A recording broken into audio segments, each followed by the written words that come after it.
Chapter 1482. Such a person would not make people feel threatened by his every move, and would even make people want to get close to him. However, when one developed a hostile heart, one would realize that the other party had no flaws. His many years of experience told him that such an opponent was the most terrifying. "Young man, you have one, but I don't know how to deal with the Rossi people."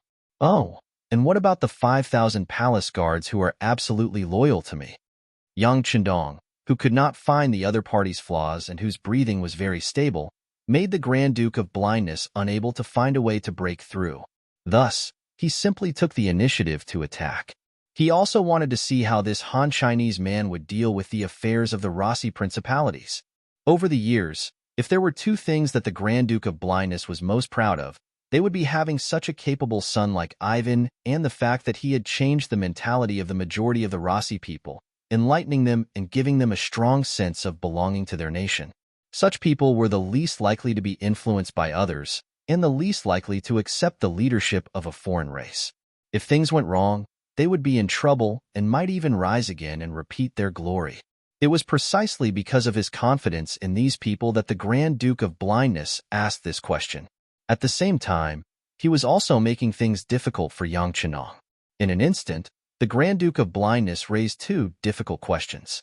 When Yang Chendong heard this, he was not the slightest bit displeased. On the contrary, he chuckled. "What's wrong? Are these two things very difficult for you?" "Aren't they difficult?" The Grand Duke of Blindness was somewhat disturbed by Yang Chendong's smile, but he really could not think of any way to solve the problem, so he still firmly believed that the other party was just being stubborn. He was probably having a headache now. Was it difficult? In Yang Chendong's eyes, it was really not a big deal. It was still the same sentence. The land of Eastern Europe would not be the first territory that Yang Xie conquered, nor would it be the last. This territory should be managed in the same way as the territory they conquered before. Therefore, Yang Chendong simply smiled at the blind duke's question as if two old friends were chatting. With a pleasant countenance, he casually recounted how he conquered other places, moved the people away from their original places, and finally achieved great harmony. Even though Yang Chendong only gave a rough explanation, it still took him half an hour. After finishing his explanation, Yang Chendong quickly took a big gulp of tea to moisten his throat. Then, he looked at the Grand Duke of Blindness with a smug look like a child who wanted to be praised by an adult for doing the right thing. For some reason, when facing the Grand Duke of Blindness, the other party gave him this feeling. He could relax and say what he wanted to say. On the other hand, the Grand Duke of Blindness had an ugly expression on his face.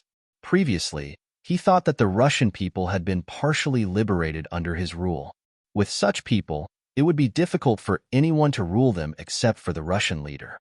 However, he never expected that the young Han Bugnam of Gojoseon would think of such a method to migrate and divide the people. The method was so simple and undeniably effective that it could only make the Grand Duke of Blindness dumbfounded. At the same time, he also knew very well that if what had just been said was true, the strength of the so-called Russian ancestors would be greatly reduced. Next, they would inevitably be divided and ruled together.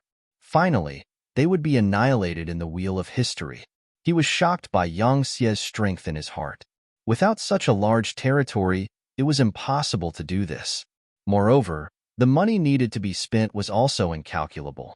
It would be difficult for any emperor to make such a choice because it required countless investments in the early stages in exchange for long-term stability in the future.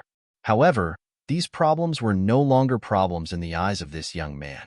He had already used countless facts to prove that this path could be taken, and the returns would not be too low. The Grand Duke of Blindness couldn't help but praise the other party in his heart. He was thinking how good it would be if the person who did this was a descendant of the Russian clan. If there was such a talent, he was willing to give all his efforts to help the other party. However, now it seemed that the rulers of the world in the future would only be the Han people, and they could only be the Han people. Any powerful ethnic group would be inferior in front of the Han people and would need to look up to them. While the Grand Duke of Blindness was amazed by this big move, he suddenly thought of something. His expression changed, and he said, "What about my 5,000 palace guards? How are you going to deal with them? Kill them?" "As you wish, of course. I will kill them all." Not only them, but many people in the city who are unwilling to migrate, or young adult men who show a little resistance, will also die. You know, they are not a small force of opposition. If I don't deal with them, I'm afraid that during the migration process, these people will not be obedient and will create a lot of difficulties for my army. I don't want them to hurt my soldiers and the good people in the future because of a moment of kindness. Yang Chendong said with a matter-of-fact look, and then looked at the Grand Duke of Blindness, as if he would do the same if he were in the Grand Duke's shoes. The Grand Duke of Blindness sighed. At this time, he finally understood why the Han King in front of him was able to achieve such great achievements at such a young age. Naturally, he was a master who killed decisively. It was a pity that they had underestimated such a powerful opponent. If they had known this earlier, they would have put down all their prejudices and joined forces with the Golden Horde. That way, even if they were defeated, it would have taken a long time. If they were careful, it was not impossible to turn defeat into victory in the process. But everything was already history and could no longer be changed. The Grand Duke of Blindness closed his mouth tightly, with an expression that said, "You're amazing. I admit defeat, and you'll kill me quickly. What? Do you want to die?" Seeing the faint death intent from the Grand Duke of Blindness, Yang Chendong asked with a grin. Yes. The Grand Duke of Blindness nodded honestly. I'm old, and I've done what I should, but I still can't change the result. Now I can only die to thank the world. You're afraid of being used by me, such as using you to lure young Master Yifan out. Yang Chendong did not believe that, and just pointed out the other's inner thoughts. At this moment, the dying old man suddenly seemed to have recovered his youth, and the momentum of his whole body changed. When he looked at Yang Chendong, his eyes were full of killing intent. Obviously, this sentence had touched the dragon's reverse scale. What? Did I say what's in your heart, or do you want to beg me to spare your son's life? Yang Chendong continued to chuckle. What do you want? The Grand Duke of Blindness, whose aura had soared, only maintained it for less than 2 breaths before returning to the appearance of an amiable old man. Clearly, he was now in an absolute disadvantage. Even the change in aura just now could not be maintained for long. What else can I do? Of course, I have to eliminate the roots. To be honest, I never underestimate any opponent, especially the successor personally cultivated by you, the Grand Duke of Blindness. It's absolutely impossible to not find Yifan. You can rest assured that he will definitely be found. As I said before, I will migrate the entire city, including all the dignitaries and civilians. At that time, I will find some people who have seen young Master Yifan and let them recognize him one by one. I think he won't be able to fly out even if he has wings.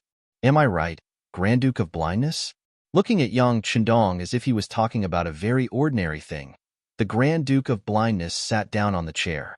He finally admitted in his heart that this Yang Chendong was a devil who opened his bloody mouth and could devour all enemies and opponents. If he really migrated the people in the city one by one like a sieve, Yifan who was hiding in the city really couldn't escape. At that time, he naturally couldn't avoid the risk of being wiped out. In that case, he wouldn't be able to die in peace. What do you want? What are you going to do? What do you want me to do? Finally getting to the point, Yang Chendong laughed. It's very simple. I need your cooperation. I need you to help me find him. As for the conditions, you can try to mention it, but I can't guarantee that I will agree to it. I'm going to find my son and give him to you. You're not joking, right? Laughing out loud, the Grand Duke of Blindness changed his indifferent demeanor from before. Yang Chendong didn't laugh this time. Instead, his expression was incomparably serious. He stared at the Grand Duke of Blindness' face. He wanted the other party to know that he was serious and didn't have the slightest intention of joking. Sure enough, under such a gaze, the Grand Duke of Blindness gradually stopped laughing. When he looked at Yang Chendong, his expression slowly became serious until he finally lowered his head. He was weighing the pros and cons of the matter in his heart. If he didn't help the other party would just spend more time and energy. At that time, his son wouldn't be able to escape either. On the contrary, if he cooperated, he might be able to fight for a way out for his son in the future. After so many years of observation, he knew better than anyone how powerful his son was. It would only take a certain amount of time for his son to grow into an eagle that could spread its wings and soar. Then, he would be able to achieve great things. Yang Chendong wasn't in a hurry. This time, he met the Grand Duke of Blindness in addition to admiring the demeanor of this historical figure. He also came to persuade the other party to cooperate with his work. As he said earlier, he could indeed release the Rossi people one by one out of the city.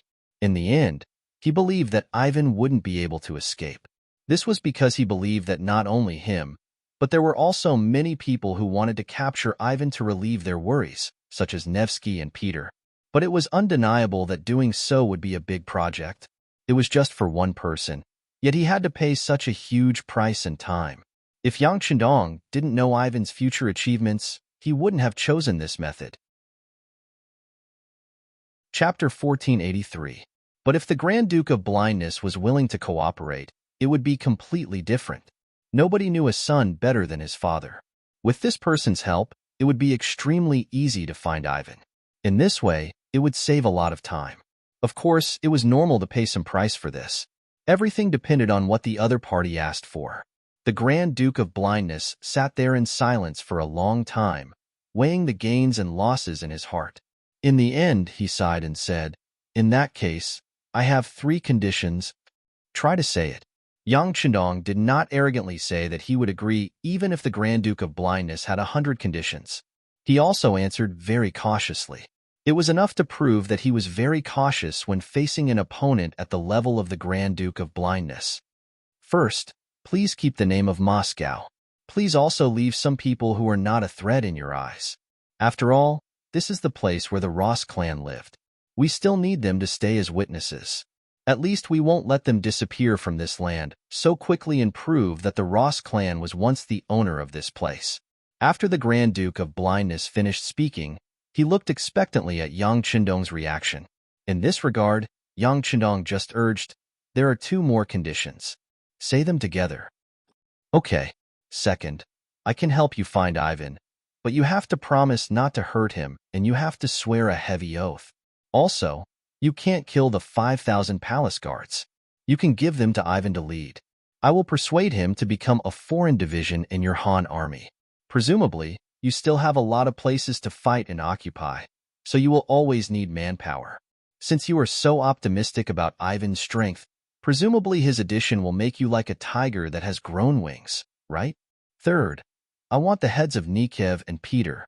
They betrayed us, so they must pay the price. That's all. As long as Bugnam of Gojoseon can agree, I will do my best to help you. I will even come forward to appease the hearts of the people in the city. You know, these people have feelings for this Grand Duke. Many of them are still willing to believe me."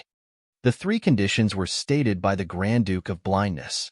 Next, it was time to wait for Yang Chendong's reply. In this regard, Yang Chendong, who was smiling, had a mocking look in his eyes. She had already become a prisoner, so how could she still make such an outrageous request? Was it because the other party was used to being domineering, or was it because he was too gentle? He decided to let the other party know who had the final say in this place at this moment. "I'm sorry, but I can't fulfill any of your 3 conditions." While objecting, Yang Chendong continued, "It seems that some people still don't understand the situation. Do you really think that we can't find Ivan without your help?" The more he spoke, the colder Yang Chendong's expression became. "Men, bring those 5,000 palace guards to the square and kill them all." "Yes, young master." Young heir, who had been waiting at the side for a long time, was waiting for these words. He agreed and turned around to leave. The blind duke was forced to panic. Wait a minute. He didn't expect Yang Chendong to be so decisive. Since it was a negotiation, of course one side would offer a sky-high price, and the other side would pay back the money. How could one flip the table just because one side disagreed? If that was the case, how could the game not continue? Of course, through this test, he could also see that Yang Chendong was not the nobles he had come into contact with before. This was a very principled and powerful person. He would not tolerate the slightest doubt or criticism from others. The Grand Duke of Blindness shouted for Yang Chendong to stop. He lowered his head and asked Yang Chendong to propose amendments. And this was exactly what he wanted. His performance just now was just to intimidate the blind duke. Reality also proved that a paper tiger was a paper tiger. As expected, he was not intimidated.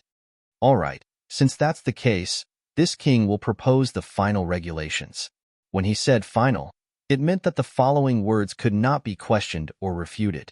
If the blind duke still did not agree, then there was nothing to talk about. First, all the people in the city must be evacuated. Not a single one is left. This is unquestionable. Not even the slightest trace of your people can be left here. Second, as long as Ivan performs well, he can be spared and be given a chance to redeem himself. But he will always be watched. Once he is found to be disloyal, he will be beheaded without mercy. On the other hand, if he is willing to work honestly, this king can guarantee that he will not be killed. As for the 5,000 guards, only 500 of them can be allocated. The other 4,500 will be sent to other armies. You should know that it is impossible for this person to have too much military power before he has enough trust. Also, as the Grand Duke, you also need to make a public speech to express your submission to us, the Han people. This is also an important reason for your son's safety. As for the third point, Nekov and the others are traitors in your eyes. But in this king's eyes, they are meritorious people. It is impossible to harm them. It is best if you understand this point. Even if you don't, you have to understand. With the same unquestionable tone, Yang Chendong refuted the 3 points raised by the blind duke. It could even be said that this was not just a rebuttal. 2 of the 3 points had been directly rejected.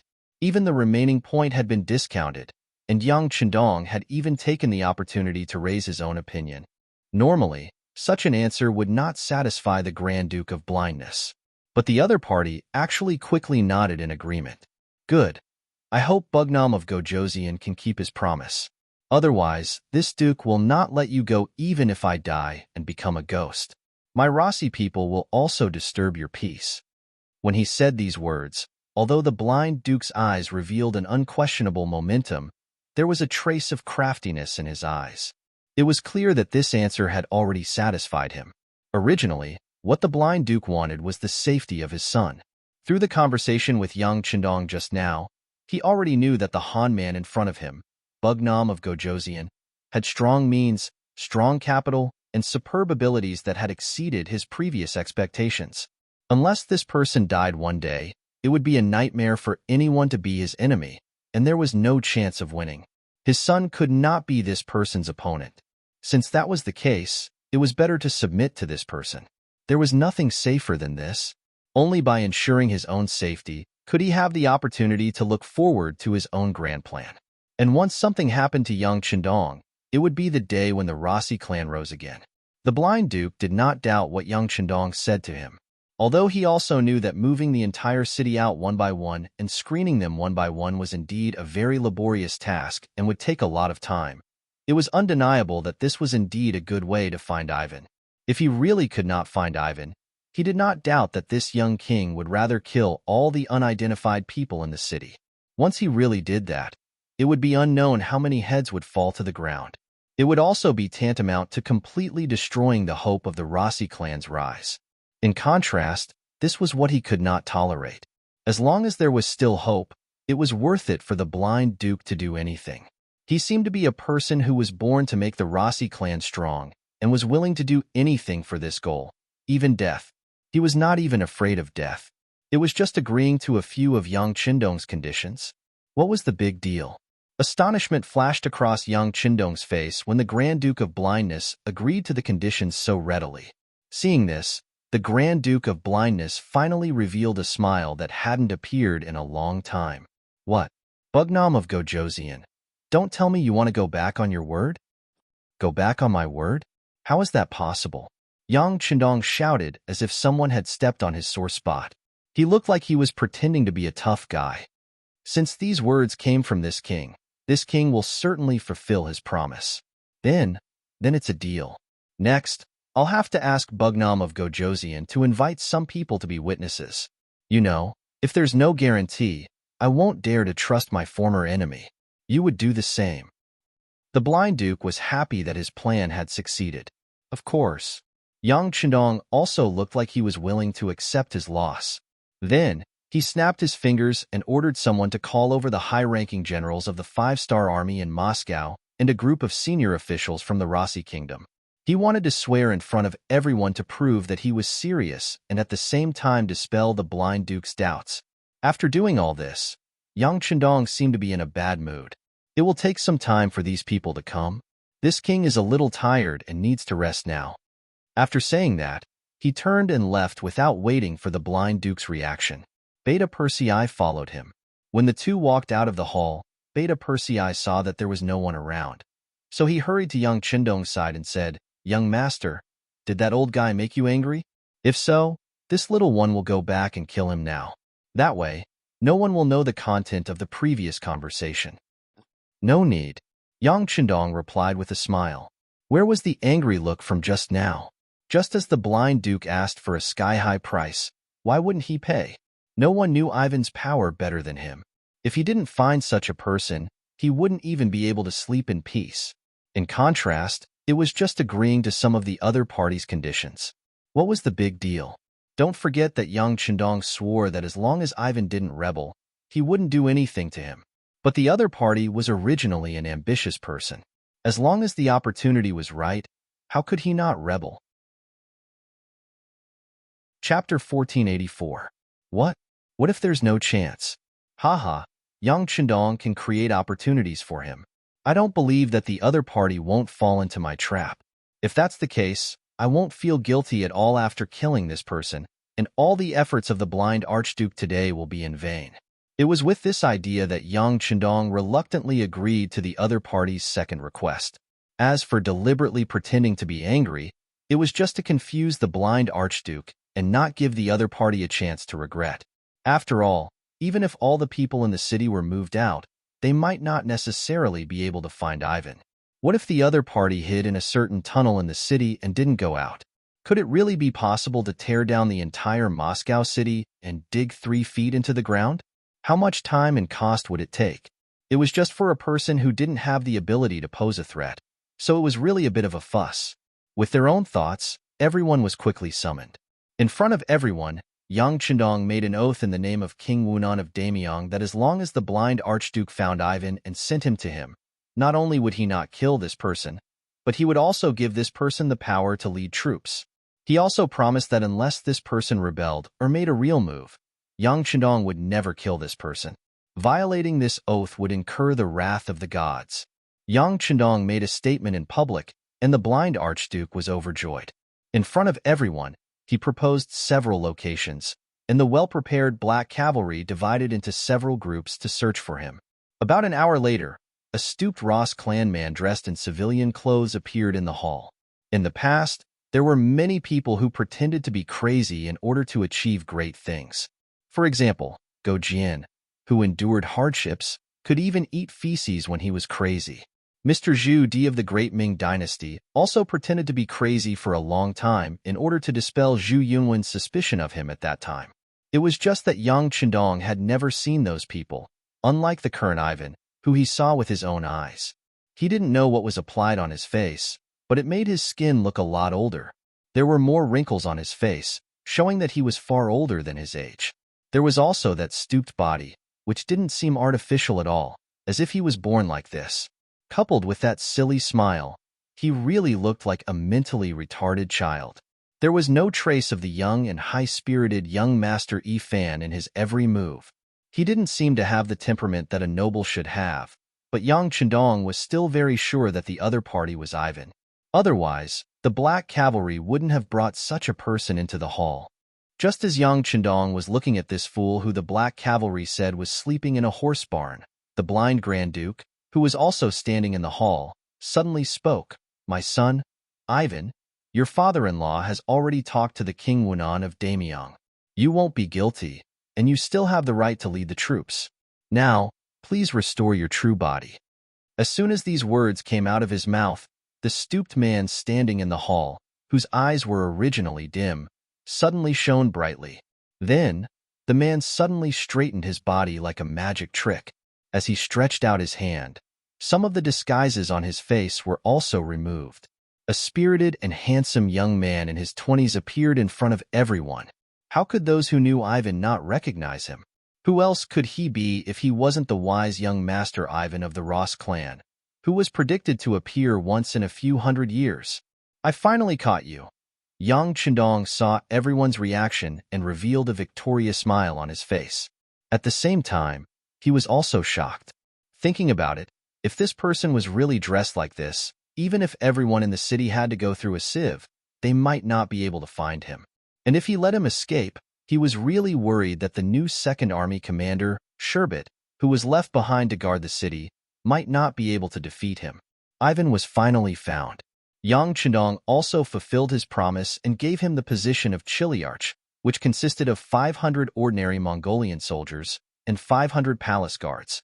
Anyone could see that the 500 Mongolian soldiers were there to keep an eye on Ivan and prevent him from doing anything that would endanger the five-star army. With Ivan captured, the Rossi duchies no longer had any chance to make a comeback.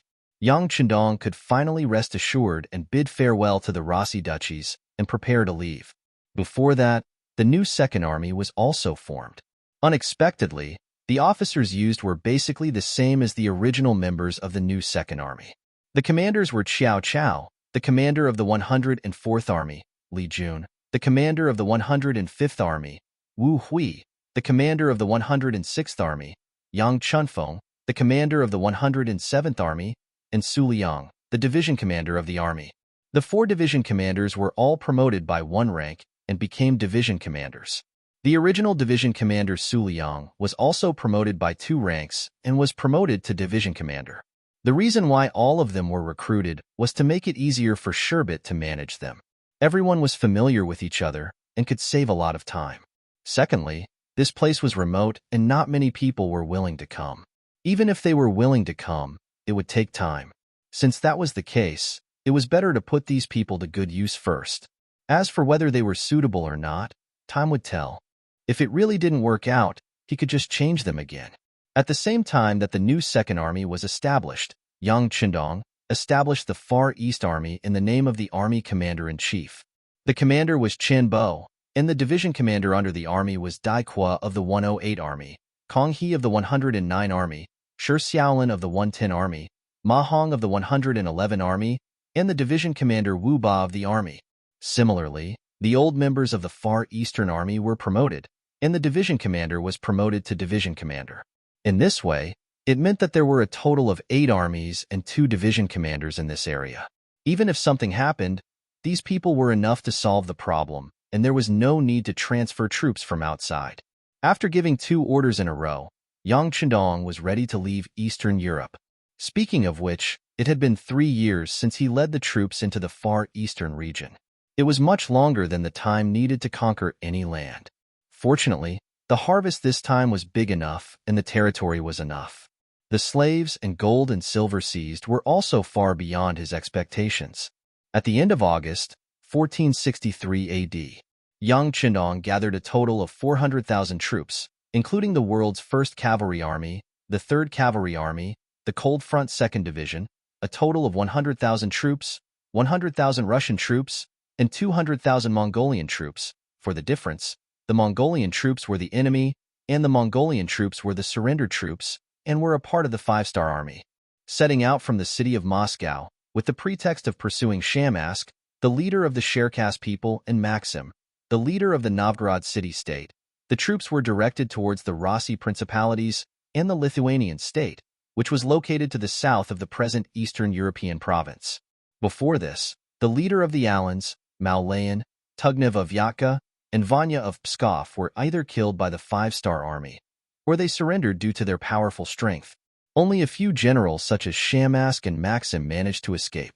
Even so, the number of troops they brought with them when they escaped was very limited, only 20 to 30,000 people in total.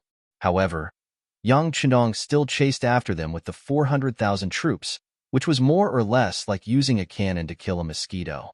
However, there was an ulterior motive. The 5-star army needed a reason to expand their territory, and they also needed an excuse.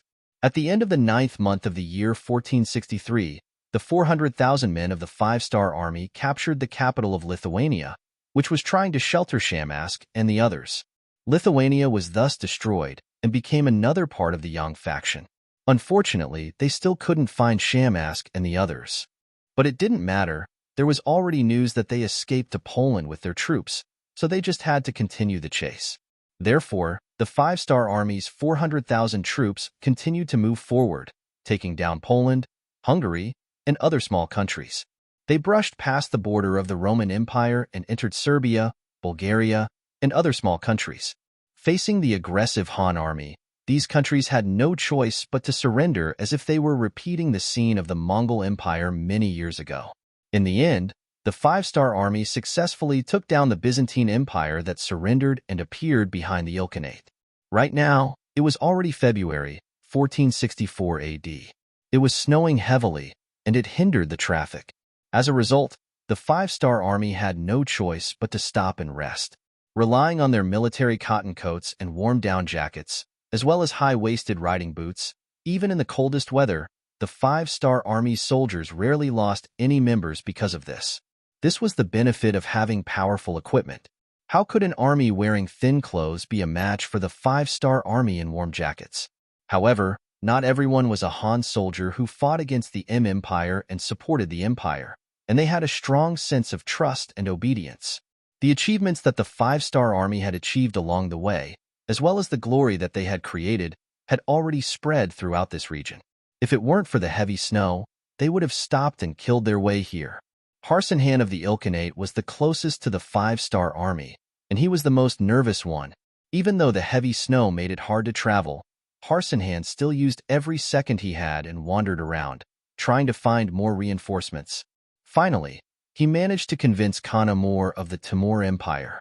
Under his influence, more and more Khan came together and held a military meeting to defend against the Five-Star Army. Great Khan Amur. His name, in Mongolian, means peace. In fact, he wanted to be a peaceful Khan and live a peaceful life. But in reality, life rarely went as planned.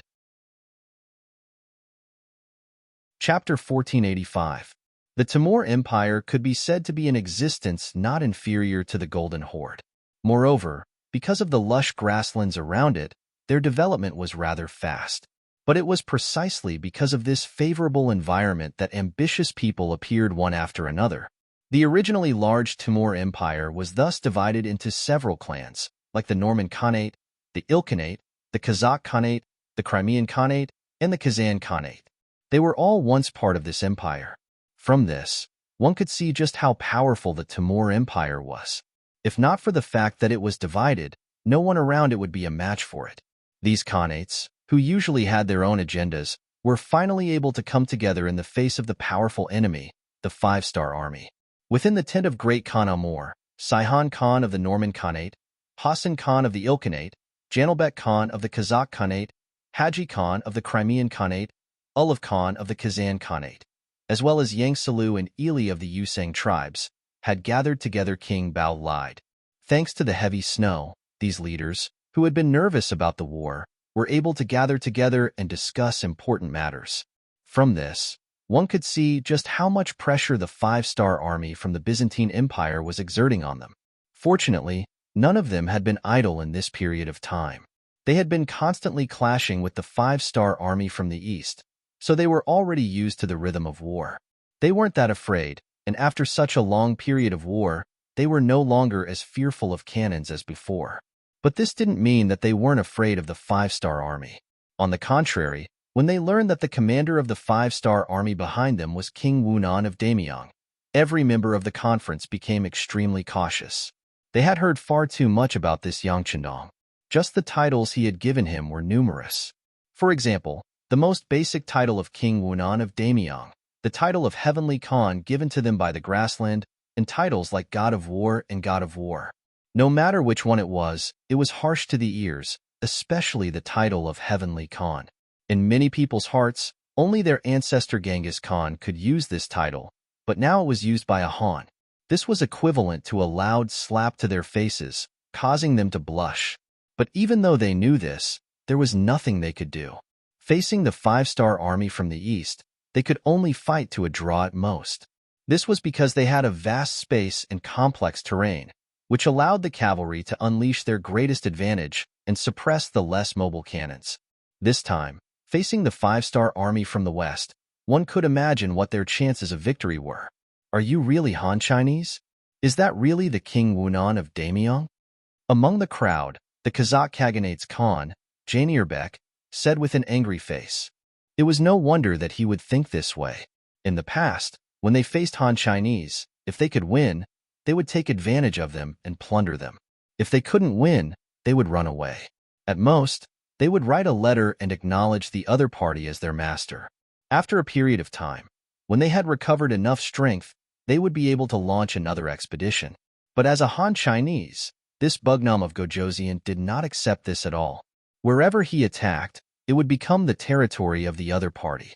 This person would also ferociously move the locals away and make some people who did not belong here live here.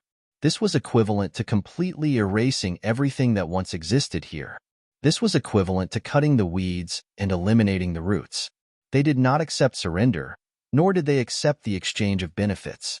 Regarding this point, Janierbek Khan could be said to have experienced it personally. His younger brother Kelly was unfortunately captured by the Five-Star Army. For this matter, he had communicated with the other party many times. He had taken money and wanted to lower his head and acknowledge the other party as his master, but he only wanted to save his brother and not start a war. He wanted peace. Unfortunately, the other party did not accept this at all. The emissary he sent was sent back, but the money he brought was left behind. If they were bandits, then the Five-Star Army were bandits who specialized in robbing bandits. It was really hateful, but there was nothing they could do. This was not consistent with the actions of the Han Chinese. Yang Qindong's actions naturally caused Janierbek Khan to question whether the other party was a Han Chinese. And when he said this, at least a few people in the tent showed an expression of agreement. Obviously, they also had the same thoughts. Enough. Seeing that the topic of the meeting was going astray, Amor finally spoke up. With a very serious tone, he said, "Now is not the time to talk about this. Let's think about how to deal with them. We have already received reports that the Golden Horde in the north has been destroyed by this King Wunan of Daemyong.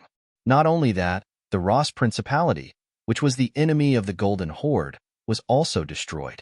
Those two forces were not inferior to us in the slightest. In just 2 years, they were destroyed. If we can't think of a better way, I'm afraid that this will be the lesson for us." The solemn voice caused the tent to quiet down once again. Although they were of the same branch, their ideas and thoughts were different. This made them look down on the self-proclaimed Orthodox Golden Horde from the bottom of their hearts. But this did not mean that they would underestimate the other party's strength. In Amor's words, the other party's strength was not inferior to theirs. But such a powerful Golden Horde was destroyed just like that. It was said that the old Khan Mahama was killed on the spot, and the new Khan Bora was captured alive by the Five-Star Army. He was beheaded on the spot in New Salai City. This kind of method made their hair stand on end when they heard it. This was an existence that was even more ferocious than them. Having such a person as an enemy really made them panic at all times. Seeing that everyone was silent, Amor spoke again. "Do you know why the Golden Horde was defeated? There were 2 reasons. One was that they underestimated the enemy, and the other was that they were not united. Facing such a powerful enemy, they did not take it seriously and were destroyed in the end. Of course, the reason why they were defeated so quickly was largely due to the desertion of the Sherkas and Allans. Since that is the case, I hope that everyone can change these 2 problems. We cannot underestimate the enemy, and we must be united. Yes, for the final victory, we must be united. I, Harson, am the first to swear to the longevity heaven that in the coming battle, I will not be selfish. I will fight for the sake of defeating the Five-Star Army." Harson Khan of the Ilkhanate was the first to express his attitude. He had no choice. The Five-Star Army was the closest to his territory. If they attacked, the first one to be attacked would be him.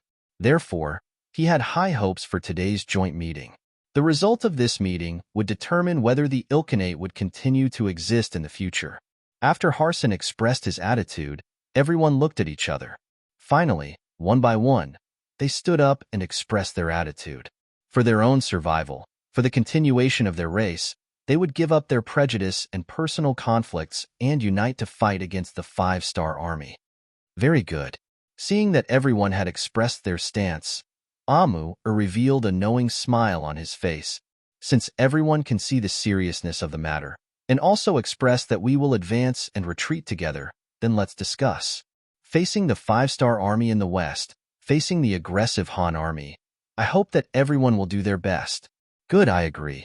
My Ilkhanate is willing to provide 70,000 cavalry. It was Harson who was the first to express his support. Obviously, in order to survive, he was willing to put in a lot of effort and had a very positive attitude. Previously, when the 5-star army was fiercely attacking Ely, Harson Khan had only sent 10,000 cavalry. Moreover, he had complained about how poor they were. The general idea was that the Ilkhanate did not have many cavalry. However, now that danger was approaching, he was willing to take out 70,000 cavalry. This was enough to prove that he had been hiding his own selfish motives. Good, since it's like this, my Timur Empire is willing to provide 50,000 cavalry. A good start made Amur Khan smile. They were willing to send 50,000 cavalry. As the most powerful and the head of the Khanates, the Timur Empire had already sent 50,000 cavalry to deal with the 5-star army from the east. Now, it was sending another 50,000 cavalry to the west. From this, it could be seen that this person had a good view of the overall situation and knew how to treat everyone equally. With Harson and Amur Khan taking the lead, the other Khanates had no choice but to send soldiers to help. Among them, the Norman Empire sent 50,000, the Kazan Khanate sent 50,000, the Crimean Khanate sent 30,000, the Kazakh Khanate and Yusang sent 20,000, and the Ely Khanate sent 10,000, making a total of 300,000. In an instant, they had gathered 300,000 soldiers. Harson's face was filled with smiles. It seemed that it was not impossible for them to fight against the 5-star army. As long as they could deal a heavy blow to their opponent, they would have a chance to negotiate. At that time, he would be willing to pay tribute every year and call the other party his suzerain. Presumably, they would have a chance to escape this disaster. Yes, Harson had never thought about defeating the 5-star army. He only wanted to fight to a draw and let the other party see his strength. That was enough. After gathering 300,000 soldiers, the next step was to choose a leader. In the end, under Amur Khan's suggestion, Harson became the leader of the army. Perhaps everyone knew that the next battle would be a matter of life and death for the Ilkhanate. Anyone could compromise, but Harson wouldn't do so. They could rest assured that the army would be in the hands of such a person. After Harson obtained the command of the 300,000 cavalry, he publicly declared that he would do his utmost to fight the 5-star army to the end. He wanted to use facts to tell the other party that they, the descendants of the Mongols, were not to be trifled with. He also wanted to prove to the world that they were stronger than the Golden Horde. Chapter 1486. After the meeting, the various Khanates sent their troops to the Ilkhanate one after another. Take Harson Khan, for example. After obtaining military power, the first thing he did after returning to the Khanate was not to think about where to fight the 5-star army, but to think about who to send to negotiate with the 5-star army. That's right, negotiation. Even with these 300,000 people, Harson Khan did not think that victory would definitely belong to him. Because as long as a war broke out in his Ilkhanate, no matter who won or lost, the one who would suffer in the end would only be himself. A large number of water plants would be destroyed. How would they survive in the future? It would be best if they didn't fight. The military power he wanted was to increase his confidence in negotiating with the 5-star army. In the past, he only had one Khanate, so naturally, he couldn't compete with the 5-star army. But now, he had 300,000 cavalry. He believed that with such strength, the 5-star army should sit down and have a good talk with him. Therefore, before the 300,000 cavalry from the various Khanates were fully assembled, Yang Chendong had already received the news. What was even more ridiculous was that the person who passed the news was actually the special envoy sent by Harson Khan, Alating. It was him who told the enemy, the 5-star army, about his side's preparations. Peace talk? Envoy? After hearing Beta Persei's report, Yang Chendong's face was full of suspicion. No wonder he would lose his composure like this. It was because his actions had already told everyone that in front of the 5-star army, there was no such thing as coexistence. Either the whole country would surrender and be occupied by us, or the whole country would be destroyed by us and be occupied by us. Countless facts had already proven this point. Logically speaking, this Ilkhanate should have known, but he still sent an envoy, which greatly exceeded Yang Qindong's expectations. But after a moment of surprise, Yang Qindong thought that this must be because Harsan Khan still had hope in his heart for peace. Since that was the case, he might as well make good use of it. In that case, arrange for Ivan to talk with them. Tell Ivan to hold back the opponent, but we still have to attack. Once the snow melts, it will be time for us to launch our attack. Yes, young master, Beta Persei replied with a smile. He could already understand Yang Qindong's intentions. Letting Ivan, who had always hated the Mongols, negotiate with the other party, presumably that envoy called Alateng would not be able to gain the slightest advantage. Or rather, this person wanted to find someone to help him deal with young master. That was the time to kill him.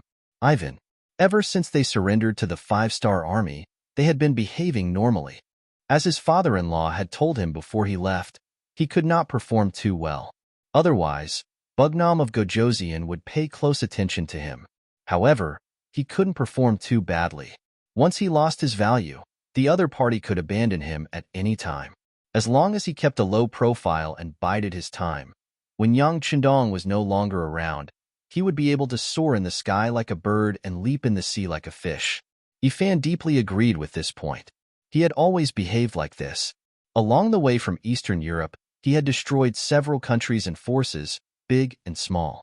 He did not make any important contributions, and he had never been a hindrance. No one could find any fault with what he had done. And in the past 6 months of fighting with the army, Ivan had also learned a lot. In particular, the 5-star army's military equipment was far superior to his Ross duchies, which made him envious.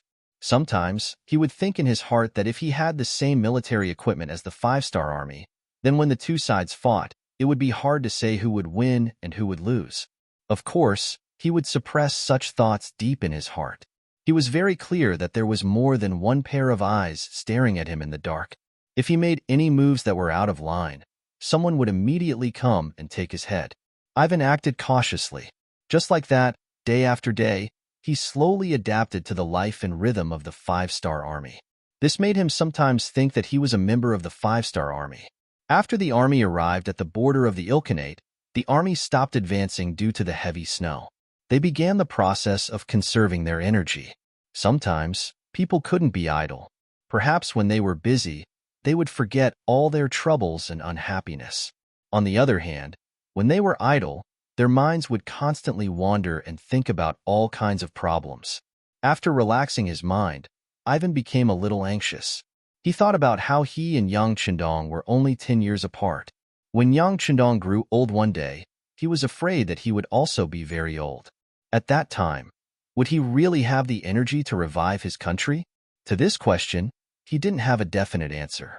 When he thought about how he had to work for his enemy, the 5-star army, at his best age, he felt even worse.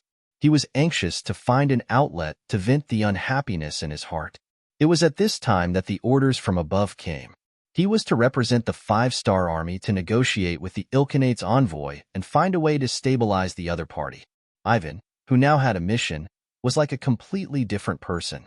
Although he had no choice but to surrender to the 5-star army, it was another way of survival that his father-in-law had planned for him. He wouldn't sincerely serve the 5-star army.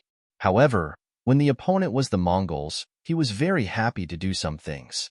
For example, he had thought more than once in his heart that if it wasn't for the years of oppression from the Golden Horde, the Ross principalities would have already become independent and strong. They wouldn't have been unable to retaliate in front of the 5-star army. It could also be said that the Mongols of the Golden Horde were the main reason why the Ross principality ended up like this. Since the Ilkhanate was built by the Mongols, they were his enemy. Even if they could not find trouble with the destroyed Golden Horde, they could still take care of the Ilkhanate. That would be a very satisfying thing. Regarding this mission, Ivan gladly accepted. Soon after, he met the envoy from the Ilkhanate, Alting. This was a fat man. Compared to the skinny face of the people from the prairie, his face was white and his body was fat. It could be seen that this person's standard of living was very good. Usually, people like this were the most afraid of death, and the most afraid of losing everything. This was the first time Ivan met him, and this was the definition he had given him. Alting was completely unaware. He squinted his small eyes and looked at Ivan. He didn't say anything, but he gave off a feeling of humility. This wasn't surprising. This time, he was here to ask for peace. How could he be arrogant? Furthermore, the propaganda in the Ilkhanate described the five-star army as having 3 heads and 6 arms, and that they would eat people without spitting out the bones. This caused Alting's heart to beat faster as soon as he entered the camp. He was really afraid that if he accidentally offended someone, he would be killed here. Once upon a time, the people of the Central Plains had compared the prairie people to unbearably rough existences and unreasonable people. Now, it was finally their turn to look at the Han people in this way. How could it not be that the strength of the Han people had shocked some people to their souls? Ivan unhurriedly gestured to Alting, who had entered the tent, to sit down. The other party was very careful. He smiled apologetically and thanked Ivan repeatedly before sitting down. Even so, his butt was only half on the chair. From the looks of it, he was ready to stand up at any time. His posture was no different from a subordinate seeing the fruit of upper eternity. Ivan, who saw all of this, only smiled. He didn't want to expose the other party's intentions, nor did he want to say anything to scare the other party, because he knew that compared to raising his voice, the content of his words could really scare the other party. You are the one the Ilkhanate sent to surrender, right? No, I am here to negotiate. When he heard the word surrender, Alting's face flushed red, and at the same time, he looked nervous.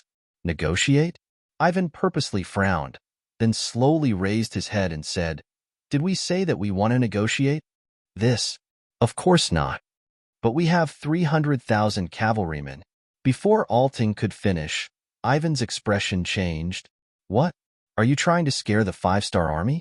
Or do you think you can defeat us with 300,000 cavalrymen? Are you here to flaunt your strength? Not at all. Please don't be angry. We are here to negotiate sincerely.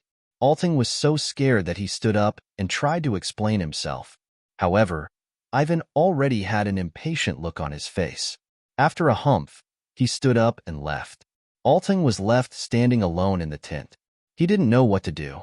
Why did he leave just like that? What should he do? After a long time, another person entered the tent and said to him, General Ivan is very displeased with your attitude, and he is also very angry. Regarding the negotiation, let's talk about it another day. Envoy, please go back to the tent and rest. Oh, also, don't walk around casually in the tent. Otherwise, if you anger someone you shouldn't, you can lose your head at any time. Thank you for the reminder. Hearing this, a layer of cold sweat appeared on Alting's forehead again, and he hurriedly nodded in response. The first meeting ended on bad terms. This was also Ivan's intention. Wasn't it just stalling for time? Of course, he knew what to do. As long as Alting didn't return to the Ilkhanate, it would create a misconception that there was still a chance to negotiate. This way, the other side might relax their defense, which would give the 5-star army a chance to win. Just as Ivan expected, Alting didn't return immediately. He only sent a message saying that the negotiator of the 5-star army had a bad temper and that he still needed to communicate with them. However, it wasn't hopeless, so he asked them to wait for a while. Chapter 1487. When the message was sent back, Parson Khan was overjoyed. He didn't want to fight, especially on his own territory. This was tantamount to destroying his strength, so even if there was a chance for peace talks, he wouldn't miss it. When he heard that there was hope for peace talks, Parson Khan was overjoyed. He didn't send people to ask why the reinforcements sent by the other Khans hadn't arrived yet.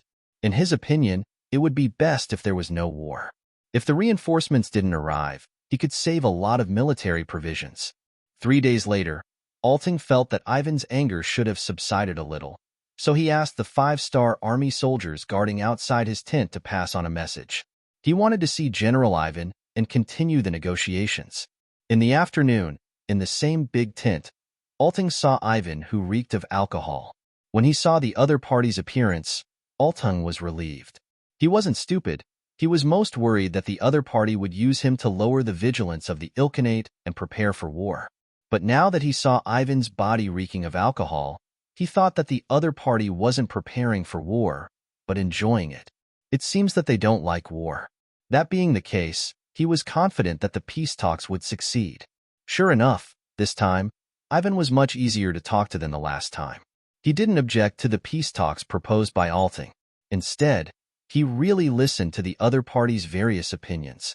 For example, in the future, King Wunan of Damyong will be honored as the king, annual tribute, as well as how much money will be sent.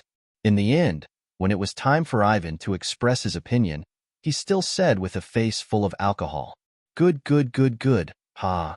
In the end, Ivan's subordinates left with the excuse that the general drank too much and needed to sleep, but the matter will be reported to Bugnam of Gojoseon. Alating, who was left behind, naturally had a look of joy on his face. After he returned to his tent, he quickly wrote a secret letter to Harsan Khan. The general idea was that his side was progressing well, and he hoped that Harsan Khan wouldn't do anything that would provoke the five-star army. What Ailton didn't know was that Ivan didn't drink alcohol. He just spilled the liquor on his clothes to create this illusion. As for himself, after returning to his own tent, he continued to prepare for the upcoming battle. Not only that, the commander of the five-star army's reconnaissance division, Su Yunsheng, had already arranged for people to start investigating the terrain of the Ilkhanate, as well as the distribution of troops. As the saying goes, know thyself and know thy enemy, and thou shalt be victorious in every battle. When he faced the 300,000 Mongolian cavaliers, Yang Chendong was determined to inflict pain on them and destroy their main force. This was because he was really afraid that the fangs of the five-star army would scare some people. Once these people fought on their own, it would be much more difficult to eliminate them. This was not the result that Yang Chendong wanted to see. For example, General Maxim of the Novgorod city-state under the Rossi Principality and Shamask, the leader of the Cherkass people who originally belonged to the Golden Horde, had escaped to who knows where. According to the information sent by the intelligence department, the two of them had long lost their former strength and had become stray dogs. It was likely that they no longer had any decent troops by their side. However, Yang Chendong, who had always believed in cutting the weeds and eliminating the roots, would do what he did today and would never leave it until tomorrow, was still somewhat irritating. It was better to avoid trouble if possible. This time, he wanted to eliminate as many of the enemy forces as possible and not leave any future troubles. This required the scouts in the early stages to grasp the situation of the battlefield and do their best to analyze the enemy's situation clearly and thoroughly. This was to ensure that they didn't take action, but if they did, it would be a heavy blow. The snow is about to melt. Tell Commander Su Yunsheng to hurry up and understand the enemy's situation. They don't have much time left. Yang Chendong instructed Beta Persei and put him in charge of monitoring this matter. Time passed day by day, and in the blink of an eye, it was the 3rd month of spring. Although spring came later in the Ilkhanate, the day of the attack was getting closer and closer. At this time, the negotiations between Ivan and Alting had entered a substantial stage. The so-called substantial stage involved the issue of compensation. In other words, what kind of price would the Ilkhanate have to pay to satisfy the five-star army and make them retreat without fighting? Although the Ilkhanate had never offended the five-star army, and this was a completely unexpected disaster, the bigger the fist, the harder the argument. Since their strength was inferior, they had to hold back even if they had any ideas. Not only did they have to hold back, but Alting also had to pretend to be very happy and try his best to satisfy the various conditions proposed by Ivan. Only in this way could they stop the war and complete this difficult task. The two of them sat in a military tent. First, Alting repeated the price that the Ilkhanate was willing to pay. For example, how much gold and silver, how many horses and sheep, and even a certain number of slaves they were willing to hand over to the five-star army in order to avoid this war. This was the rule between the defeated Ilkhanates. Once one side lost, they would send these things to the winner. In order to ensure that they could barely survive, Ivan sat on the chair expressionlessly, quietly listening to Alting's narration without any expression on his face. He didn't look happy, nor did he look disappointed. It was this expression that made Alting a little overwhelmed. He didn't know if the other side was satisfied with what he said, so he always looked at Ivan with an inquiring look. How could he know that at this time? Ivan was thinking about the military order that he had just received in the morning. The higher-ups wanted the troops to prepare for war, and in 3 to 5 days, they would launch a fierce attack. Because of Ivan's recent performance, his original 1,000 soldiers were promoted to 2,000, and he had an additional 1,000 Russian soldiers under his command. Logically speaking, having an army under his command was a good thing, but Ivan wasn't like others.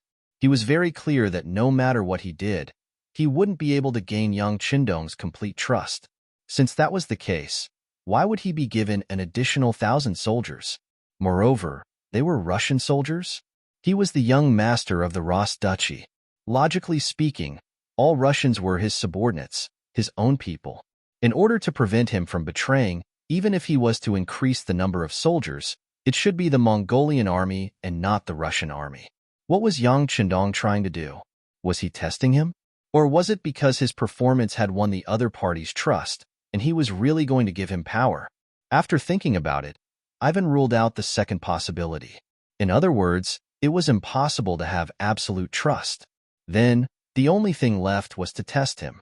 Even though he knew that it was a test, Ivan still had more soldiers under his command, especially after gaining an additional 1,000 Russian soldiers. He had more ideas in his mind. For example, could he use the upcoming war with the Ilkhanate to create an opportunity for himself to escape? Just like Marguzim, once he escaped, the 5-star army would be like looking for a needle in a haystack if they wanted to catch him. In this way, as long as he avoided the other party's initial search, he could find a safe place to develop again. Once he grew stronger, it would be time for him to return to Eastern Europe and take back everything he had lost. Of course, it was still unknown whether Magus Maximus would be able to survive under the suppression of other forces. However, the conceited Ivan believed that with his ability and identity, he would have no problem surviving and growing stronger. It was precisely because there were too many thoughts in his mind that he couldn't calm down. As for Alaton's words, he couldn't listen. General Ivan, are you listening? After seeing Ivan's obviously distracted expression, Alaton didn't continue talking and changed to calling him softly. Oh, I'm listening. Please continue.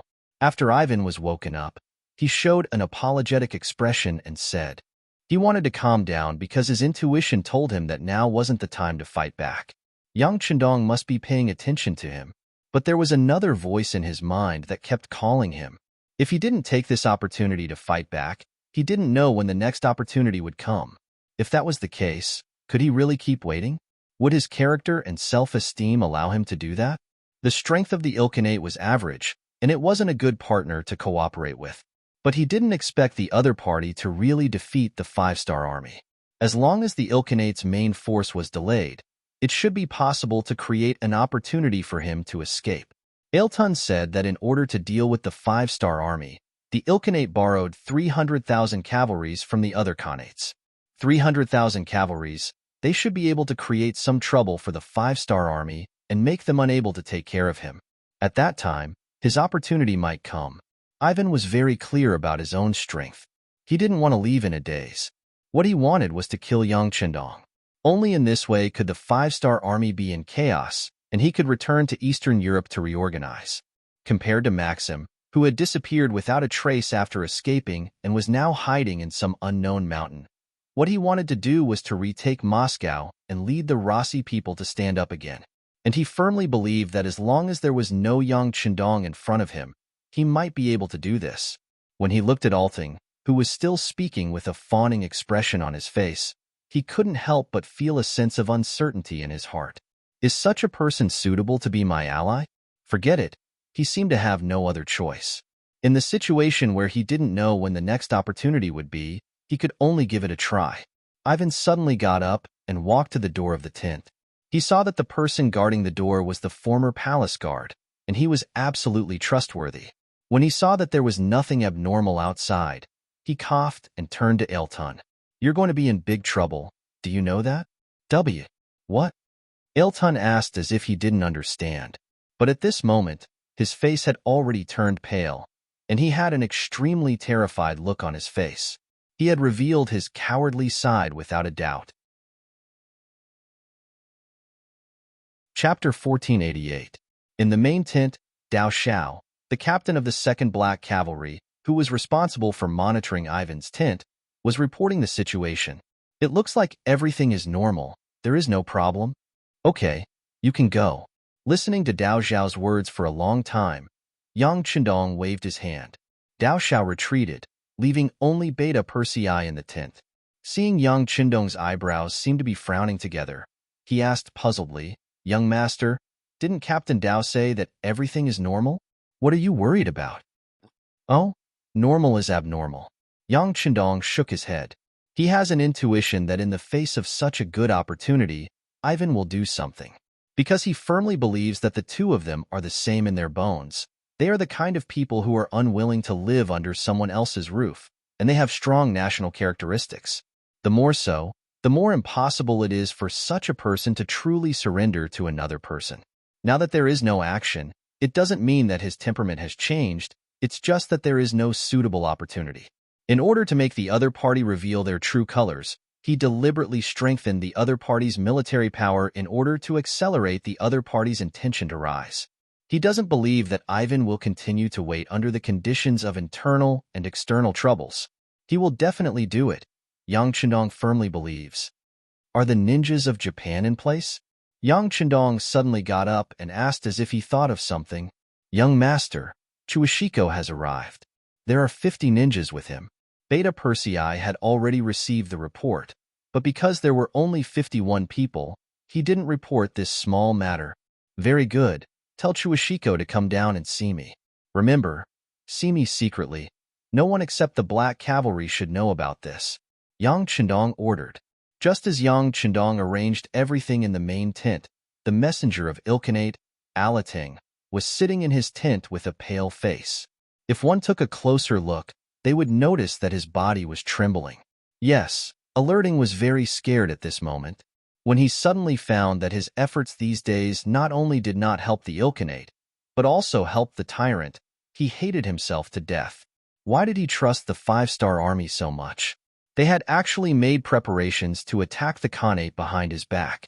It was a pity that he was still kept in the dark and was still thinking of using peaceful means to solve the problem. If it wasn't for what Ivan had said to him today, and even told him about the military plans of the 5-star army, he would probably still be full of longing for the future. The Han people's way of saying one thing and doing another made Alting completely lose hope in the peace talks. What he needed to do now was to send the general military plan of the 5-star army back to the Khanate. This was the most important thing. However, when he thought of the fully armed 5-star army soldiers outside the tent, how could he do that? General Ivan had already said that there was nothing he could do about this matter and that he needed to find a way himself. Solution? Where did the solution come from? When he thought of the failure of the peace talks, his value as an emissary would be gone, and he might even die here. His whole body was covered in cold sweat. He really didn't want to die. It was better to live than to die. When he thought of living, Alting's gaze fell on his back. There was a kind of herb inside. After eating it, people would foam at the mouth and become unconscious. It was like being poisoned. The process was no different from peeling off a layer of skin. The advantage was that he could recover after some treatment. Although he would have to suffer a lot, it was better than dying. This was originally the preparation he made before. If he couldn't go against the situation, he might be able to escape with this method. After all, the 5-star army didn't want an emissary to die in their camp. It wouldn't be good if word got out. People who were afraid of death were always strange. They would always think of all kinds of solutions. He originally thought that this time the peace talks would go smoothly and he wouldn't need to use this thing, but now it seems that he still had to take this step. Let's hope it can fool the 5-star army. Alting sighed in his heart. He came to the bag, took out the herb disguised as a tea cake, got a cup of water, and swallowed it. About half an hour later, Yang Chendong was in the tent reading the telegram sent by Chen City. It said that the first batch of engines was finally replicated. With the help of a large number of books, and most importantly, with the help of realistic reference materials, the engine problem of the motorcycle was finally solved. Once there were no problems with the trial production, Yang Chendong would have the first batch of motorcycles. It would accelerate the transportation ability on land and increase the mobility of the 5-star army by more than one level. Just as he was sighing about the various benefits this initiative would bring, Deputy Captain Badeo Jiang, who was in charge of tonight's shift, walked in. Sixth young master, General Ivan, suddenly sent a message saying that the emissary of the Ilkhanate is in critical condition. What should we do? His life is in danger? This sudden news interrupted Yang Qindong's train of thought. He couldn't help but raise his head and ask. Yes, that's what the report said. I've already arranged for the doctor to check on him. There should be a result soon. Badeo Jiang nodded and replied. Just as they were talking, there was another report from outside the door. Then, the military doctor came in to report that the emissary named Alting was indeed poisoned. His condition was very bad, and he could die at any time. Sixth young master, the emissary is dying, but the military doctor said that he shouldn't die so quickly. After all, Alting is quite fat, so he should be able to last for a day or two. Should we send him away? Badeo Jiang carefully suggested. Is this what you mean? Yang Qindong asked with interest after listening. No, this is what General Ivan said in his report. He thinks that since he's an emissary, he represents the face of the Ilkhanate. If such an important person dies in our camp, there will be a lot of problems. Since that's the case, it's best to send him away while he's still alive. We can ask the Ilkhanate to send another emissary here. Thinking of what Ivan said in his report, Badeo Jiang said almost exactly the same thing. Yang Qindong heard that this was Ivan's idea, and a smile appeared on his face. Well, since that's the case, let's do as General Ivan said. After all, the emissary's problem has always been this person's responsibility, right? Hearing that Yang Qindong agreed, Badeo Jiang nodded and turned around to pass on the order. Leaving Yang Qindong alone in the command tent, he closed the contents of the telegram and unconsciously hummed a tune that no one had heard before. Badeo Jiang left the command tent and saw Ivan waiting anxiously 100 meters away. General Ivan, the sixth young master said that you've always been responsible for the emissary's problem. Since Alting is dying, immediately send him away and ask them to send another emissary.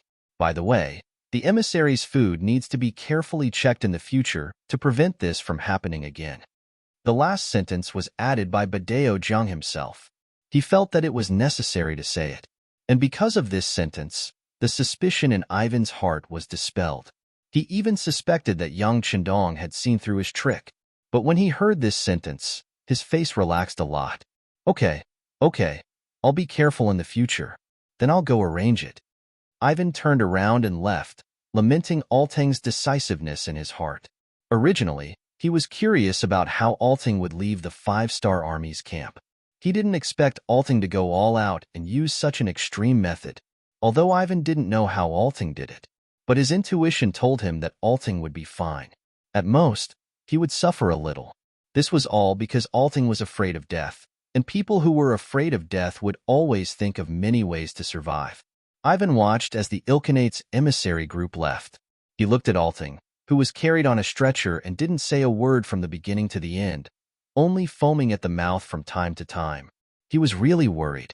He was afraid that the medicine would be too strong, and that Alting wouldn't be able to last until he saw Ilkhanate. But at this point, there was no use in hesitating. He had already told Alting about the 5-star Army's attack plan, and it wouldn't be long before Ilkhanate knew about it. That would be equivalent to betraying the 5-star Army. In that case, there was no turning back. I hope everything goes well. He sighed. At this moment, Ivan looked in the direction of the central camp. He knew that if the plan went well, his ultimate goal would be there. At that time, with his 500 palace guards, he might have a chance of winning. If he could really kill Yang Qindong, his plan would be a success. In the blink of an eye, 3 days had passed since Alting left. In these 3 days, they didn't see any emissaries from Ilkhanate. Not only that, just a moment ago, Commander Su Yunxing found out that a large number of cavalry had been mobilized in Ilkhanate's territory. From the looks of it, they were about to go to war. The sudden change was heard by some generals, and they couldn't understand it. Could it be that some information was leaked? Or did Ilkhanate have no intention of negotiating at all?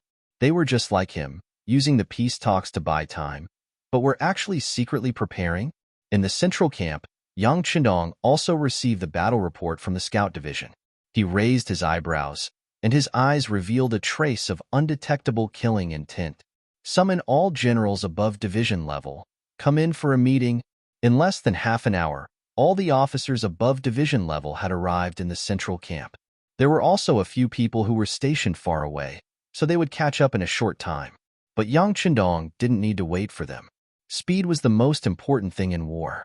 Since the other side was already prepared, if he didn't act early, he would lose the initiative.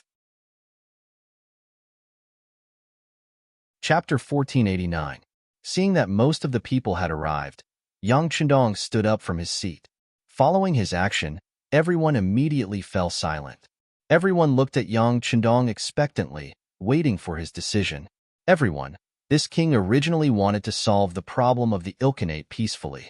However, there are some people who don't believe in heresy. They don't believe that our 5-star army is invincible. They still want to fight. Since this is the case, we should use our actions to tell some people that those who provoke our 5-star army will definitely die. Is everyone confident? Yes. The high-ranking officers all shouted in unison. Their voices were so loud that it seemed like they wanted to flip the roof of the tin over. Very good. Since that is the case, I will now announce the battle order. Considering that the Ilkhanate is already prepared, this time, we will change the attack plan appropriately. The initial battle plan will remain unchanged, but midway through, it will be. As Yang Chendong spoke, the battle plan changed accordingly. In the later stages, it was completely different from the original plan. It could even be described as a facade. Although he wasn't 100% sure that Ivan had already told Altan about the army's battle plan, he still made some changes for the sake of safety. It had to be said that this was the original battle plan in his heart. The previous battle plan was only used to test the waters. Hearing this plan, many of the officers revealed a shocked expression. They had a feeling that this plan was simply a copy of the first battle plan. It was to make up for the shortcomings of the first battle plan. It could also be said that it was a trap. It was a plan that was based on the first battle plan's defense. In the end, if someone knew about their previous battle plan and used it as a defense, then the second battle plan would beat them so badly that even their parents would not be able to recognize them. Yang Chendong's words were orders. His authority had already reached a level that no one dared to question. Thus, even though some of the officers had doubts in their hearts, no one raised them. Instead, they remembered their duty and mission. Then, they walked out of the tent and went to the army to arrange the battle. The tent that was originally packed with people quickly became spacious and empty.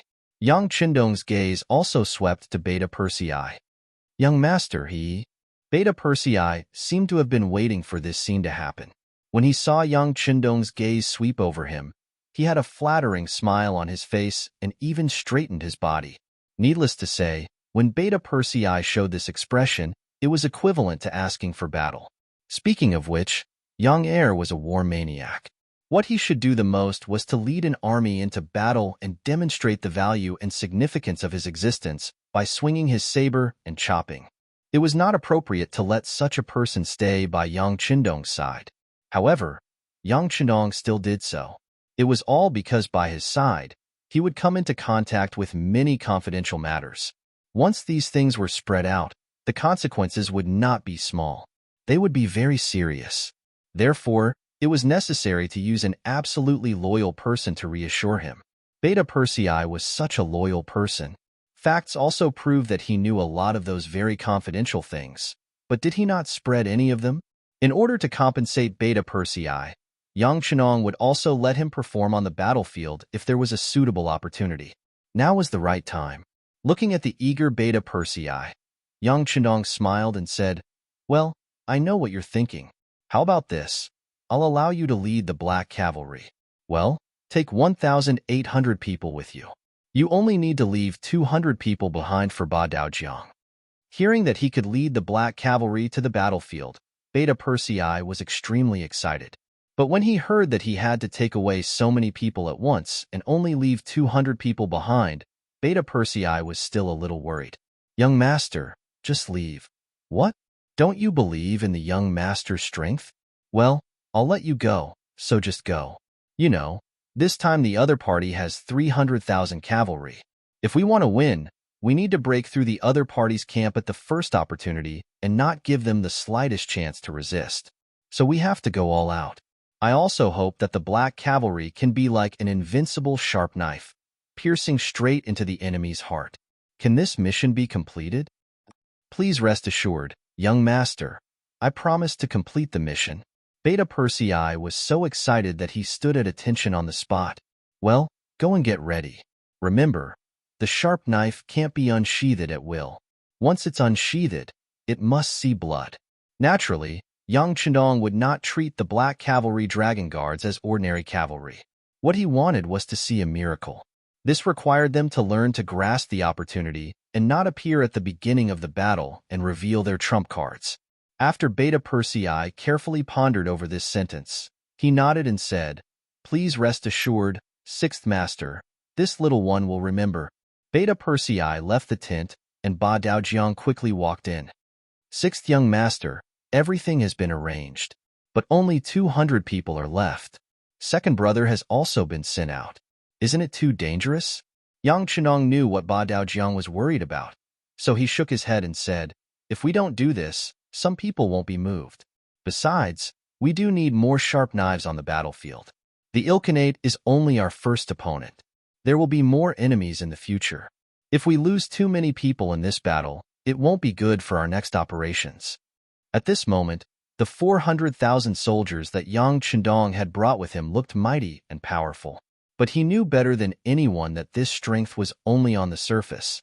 At this time, they were facing the most important problem, which was that they had no backup. With their current location, no matter where they were too far away. Whether it was military supplies or soldiers, they couldn't replenish them immediately. Once they suffered a heavy blow, they could only retreat and return to Eastern Europe to replenish their supplies. Or they could charge forward and kill their way out to meet up with the new army and the new 5 armies in the Ilkhanate region. But it would be very difficult to break through the layers of obstacles.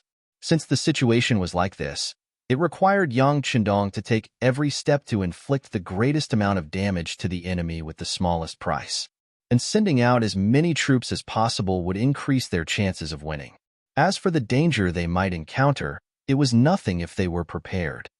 "Ba Daojiang, have you obtained the firearms from the 2nd Division of Lungfeng? They are all here. The appropriate arrangements have been made." Ba Daojiang nodded heavily, his eyes filled with excitement. With these firearms, he wouldn't be afraid no matter how many enemies came. Ivan, he was only a commander of 2,000 people, and he wasn't qualified to participate in the military meeting that Yang Chendong was hosting.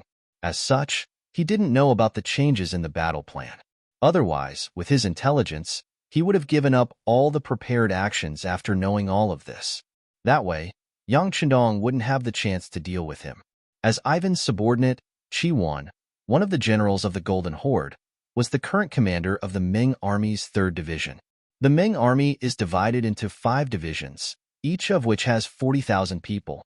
The 1st Division commander is Wu Shugu, the 2nd Division commander is He, the 3rd Division commander is Chi Wan, the 4th Division commander is Baru, and the 5th Division commander is Wu Tua. The Foreigner Division has 100,000 people and is split into 2 divisions.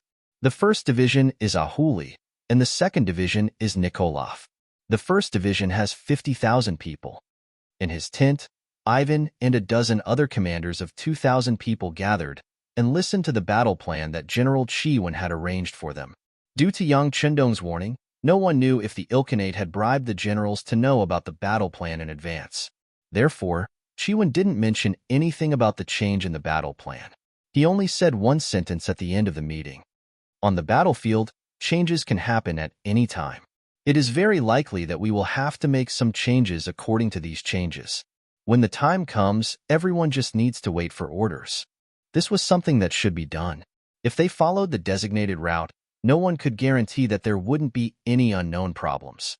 Therefore, when the battle plan was changed, everyone who had led troops for many years was already used to it. Even Ivan didn't have any other thoughts after hearing this.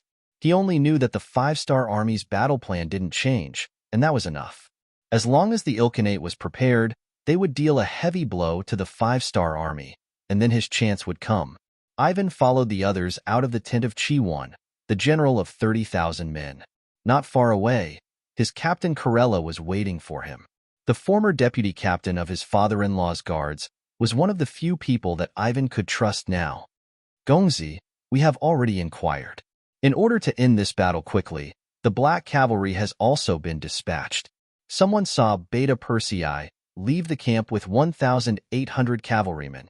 At this moment, there are only 200 men left in the main tent to guard, Karela said in an excited but not loud voice as he walked beside Ivan. After he finished speaking, Karela still asked with a little worry, "Young master, you said this is a heaven-sent opportunity? Is it a trap waiting for us to jump in?" Karela was indeed worthy of being the deputy captain of the blind Grand Duke's guards. He was full of brains. Just from his words, it could be proved that he had indeed thought about the current situation. Ivan walked step by step towards his own camp, a pensive expression on his face. This battle was naturally important for the five-star army. If they could defeat the Ilkhanate and the 300,000 cavalrymen in one fell swoop, their morale was bound to soar. It would also let the name of the five-star army spread to some of the nearby khanates. This would undoubtedly play a strong deterrent role. In this way, the limelight would be unparalleled for a while, and it was not impossible for some people to surrender to the five-star army.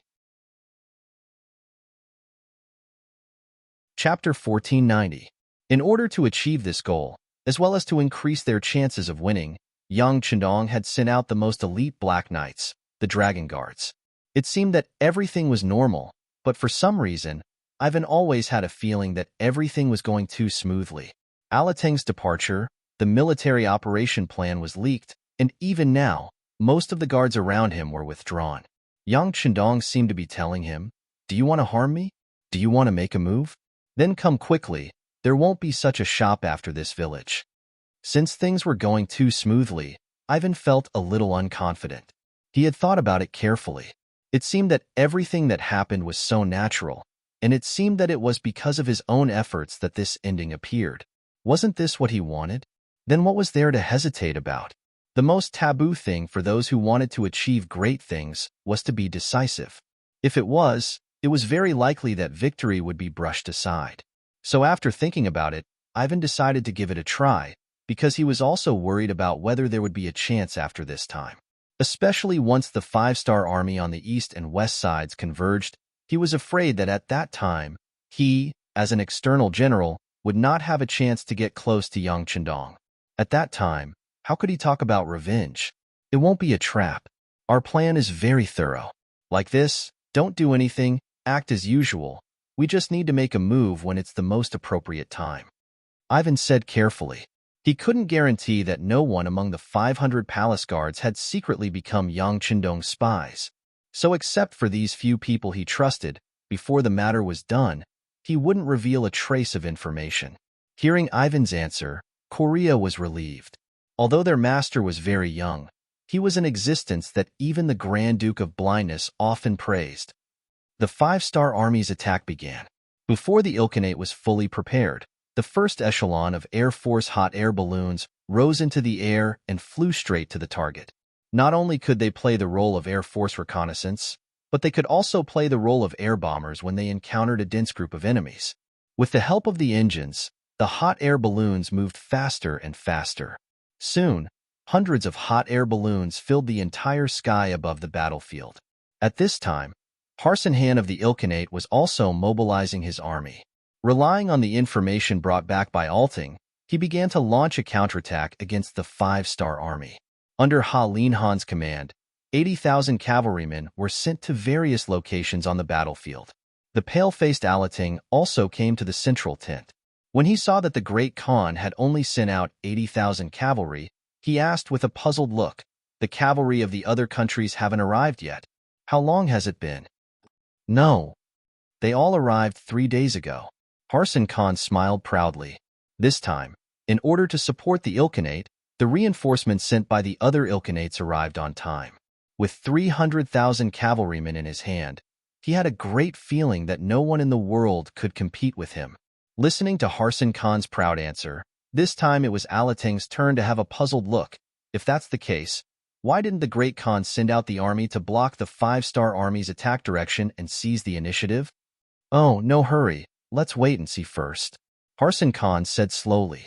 Obviously, he didn't completely believe the information that Alateng exchanged with his life, and he also didn't believe the young man who was supposed to be the heir of the Ross Principality. After hearing this, Alateng's face turned red. However, he didn't know what to say. After all, he couldn't guarantee that Ivan was telling the truth. If there were any discrepancies, it would involve the lives of 300,000 cavalrymen. Even if he killed himself, he wouldn't be able to bear the responsibility. As expected, the commander of the alliance, Great Khan Harsan Khan, didn't completely believe the information that Ivan said. When the news was sent back, Yang Chendong let out a sigh of relief. This gave him more time to adjust his strategy. When Harsan Khan found out that Ivan's information wasn't wrong, he would definitely send out all his troops. This way, the five-star army's revised attack plan could be put to use. At that time, it would be time to deal a heavy blow to the enemy and obtain victory.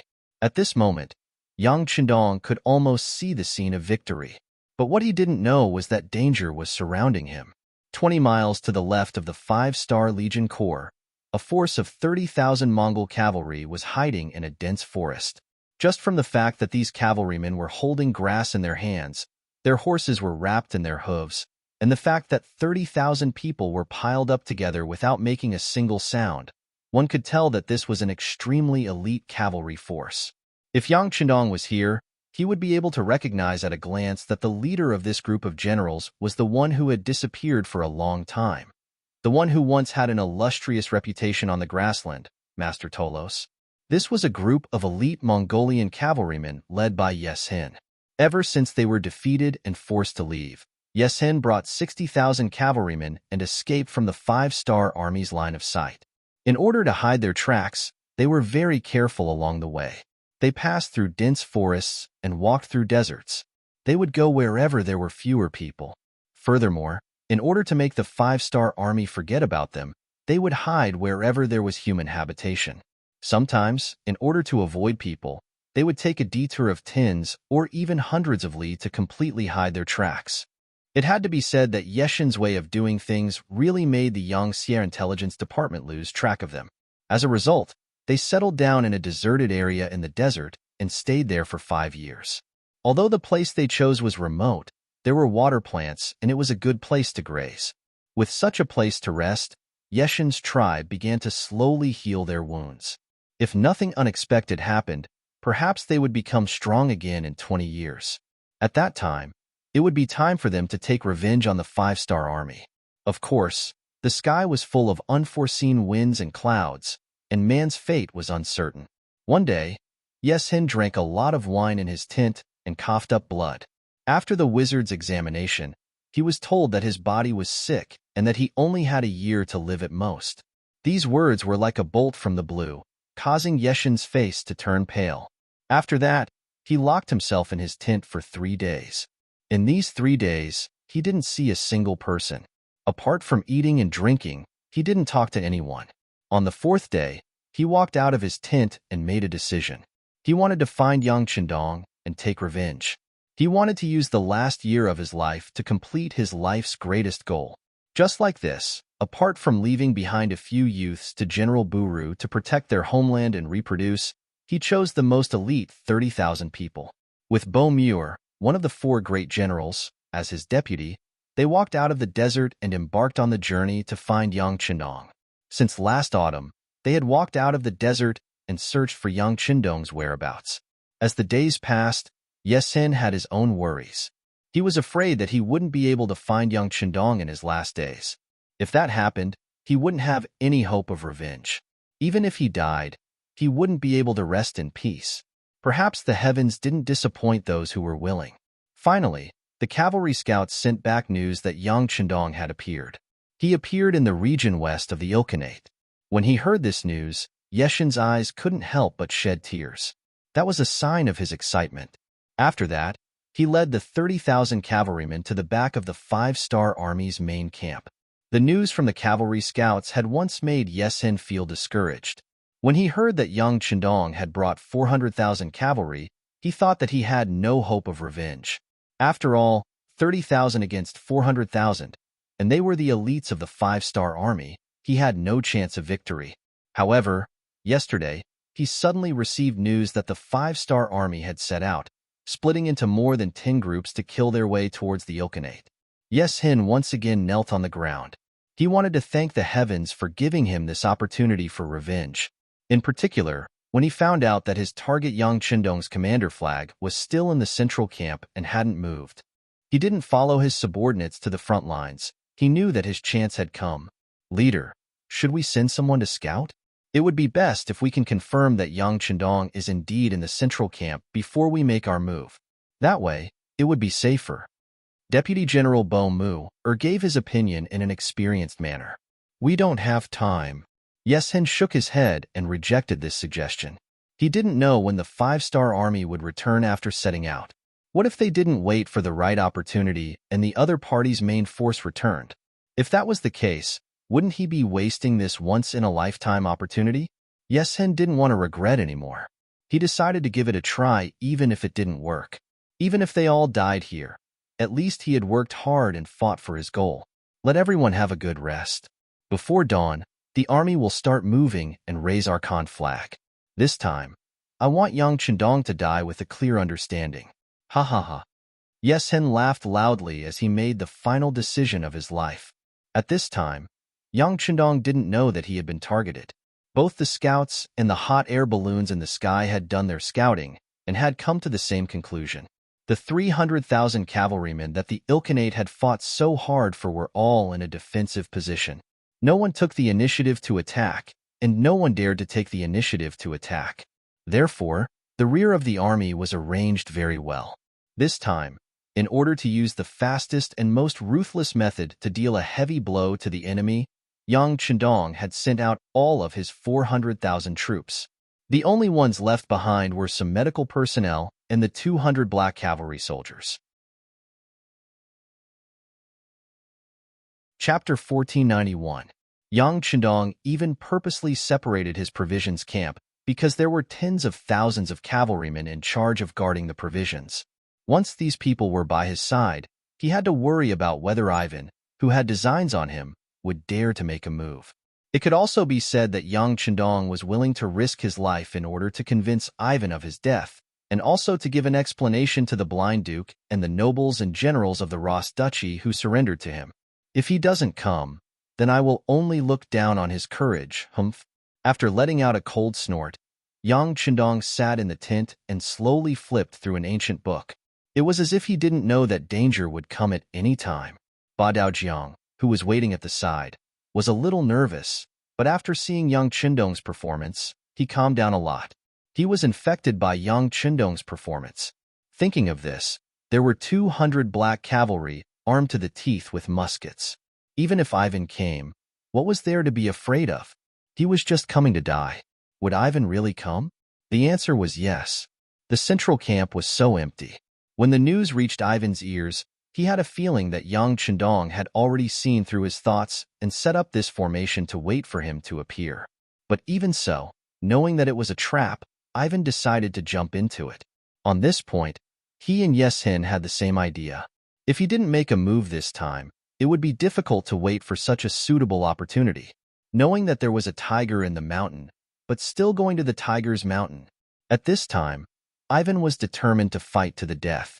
After hearing that there were only 200 black cavalry and nearly 1,000 medics in the camp, there were no other soldiers. He who was advancing according to Commander Chiwen's orders suddenly stopped.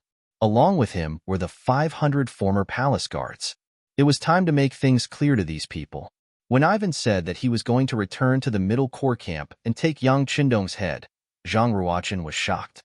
The faces of some of the 500 palace guards who were unaware of what had happened changed drastically. It was true that they used to be guards of the palace and had received the favor of the Grand Duke of Blindness.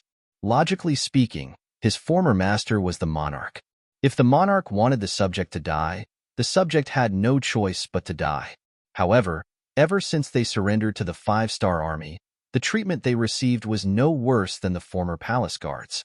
Most importantly, they saw too many of their clansmen who had been promoted because of their military exploits.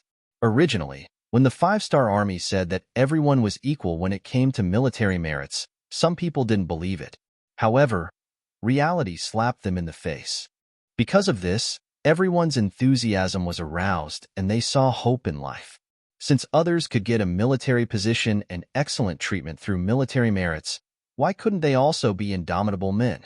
Just when everyone was holding their breath and wanted to get more military merits through hard work and desperation in this battle, it turned out that their master's son actually wanted them to rebel. This psychological contrast could be imagined. For a time, many people's faces showed signs of struggle. For everyone to have such a performance, it was already in Ivan's plan. During this period of time, he had also carefully observed that these guards under his command were indeed attracted by the military merits of the five-star army. Some of them were far more enthusiastic than before when they were training. This was another important reason why Ivan still decided to make a move even though he knew that Yang Chendong might have noticed his rebellion. He was worried that after a long time, these guards would be loyal to the five-star army. If that was the case, he wouldn't be able to find help when he had the chance. Just based on this point, he had to rebel. He had to rebel now. The famous Ivan the Great in history wasn't called for nothing. When it came to bewitching people, he wasn't much worse than the earliest political commissars of the five-star army. He acted as if he didn't see the hesitation on everyone's faces and said, "You are all people that father-in-law once trusted. You are all the most outstanding youths of the Ross clan. You are all the future hope of the Ross clan. You shouldn't stay in the five-star army and be enslaved by the Han people. Even our descendants will be born as slaves. On the contrary, we should be the ones standing at the top. Now, I am willing to invite everyone to fight for the future of the Ross clan. In the future, your names will be remembered by future generations. Your descendants will also be happy and proud to have ancestors like you. Brave warriors, please take out your sabers and wave your arms. Let's fight for the future of the Rossi clan. I, Ivan, hereby promise that no matter who you are, those who die in battle will be remembered forever. Those who survive will also enjoy endless glory and wealth. Now, let me ask you, are you willing to fight with this young master?" When he said this, Ivan intentionally glanced at Karela and a few other confidants in the crowd. Karela and the others, who had been waiting in the crowd for a long time, immediately waved their arms and shouted loudly, "Yes, yes." This shout, perhaps due to the crowd mentality, or perhaps because Ivan's eloquence was too good, painted a grand blueprint for everyone. In short, more and more people shouted that they were willing. In the end, all 500 warriors shouted in unison, as if anyone who fell behind was a coward. The morale was raised, and everyone's enthusiasm was aroused. Finally, a satisfied look flashed across Ivan's face. Good. Now, everyone, follow this young master. Let's kill Yang Chendong and rebuild the Ross nation. Kill Yang Chendong and rebuild the Ross nation. Under the lead of Karela and the others, the shouts became louder and louder. Amidst the shouts, the 500 cavalrymen followed Ivan, who had already rushed out, and charged towards the central camp. Ivan's troops, who were less than 10 miles away from the central camp, separated from the main force when the sky turned dark. Because the order to retreat did not reach the ears of the 1,500 soldiers, they continued to advance according to the set goal, so the nearby allies did not notice this change. By the time they realized that something was wrong, the battle had already ended. As for the 200 black cavalry soldiers who stayed in the central camp, although the sky was already dark, none of them felt sleepy. This was because they knew that the real danger was about to come. Other than Yang Chendong, Ba Daojiang had the highest military rank among those who stayed behind. Before the sky turned dark, he had already called for the director of the field hospital that accompanied them to hide in the tent with the medical staff. No matter what happened outside, they were not allowed to come out. This was an order. The director was also confused. This was not the first time he had encountered a field hospital and a central military tent in the military camp. After all, they were non-combat troops and could play a very good role in treating the wounded. They did not need to go to the battlefield and would still be protected. But this time, it was the first time he encountered a situation where only 200 black cavalry soldiers were left in the central camp. Yang Chendong was Yang Xie's leader, the leader of the five-star army. Leaving only 200 people to protect him was really puzzling. Could it be that there was a deeper meaning behind this? Although he was puzzled, the director did not dare to ask. He knew the rules of the army. If you should know, someone would naturally tell you. If you should not know, even if you asked around, you would not get any results. If you were not careful, someone might talk to you. If that was the case, you would be in trouble. Following Ba Daojiang's orders, the director arranged for the medical staff to stay in a few dozen tents. After giving them some short knives and other defensive weapons, he told them not to come out without orders. Even if they needed to go to the toilet, they could only do it in the tents. When the order was given, although many people were confused, no one dared to disobey a military order. As soon as these people hid themselves, a slight tremor came from the ground. A black night dragon guard who was in charge of night duty immediately ran to Ba Daojiang and saluted, reporting to the vice captain, "Judging from the sound, it should be from the northeast." "Got it. Continue to investigate," Ba Daojiang said with a serious face. At the same time, he muttered in his heart, "It better not be that Ivan who came to seek death. Otherwise, I will not be polite." About 3 minutes later, another soldier from the 5-star army came to report that there were about 500 cavalry soldiers. They were flying the flag of the 3rd Regiment of the Ming Army's 3rd Division. They were now less than 4 miles away from them. 3rd Regiment of the Ming Army's 3rd Division. After Ba Daojiang finished, he suddenly raised his head and said, "Do not let them come close to the camp. If they don't listen to the guards can do whatever they want." Ba Daojiang had a good memory. Because of the 6th young master's attention to Ivan, he knew that Ivan was serving in the 3rd Regiment of the Ming Army's 3rd Division. He did not believe that this was a coincidence. After the order was given, the original 10 guards quickly increased to 20 people. 10 of them were holding the 95-style swords, while the other 10 were riding on horses. This was to ensure that no matter if someone came close or tried to escape, they would be able to counterattack. The 20 black cavalry soldiers worked well together. Although there were only 20 of them, they gave off a feeling of an iron wall. This was Yang Xie's most elite combat team. Following Ba Daojiang's order, the soldiers shouted in the night to stop moving forward. However, it did not seem to be of any use. The horses were still approaching them. At this time, the number of black cavalry soldiers guarding the camp had increased to 100. Ba Daojiang could tell that there were about 500 horses.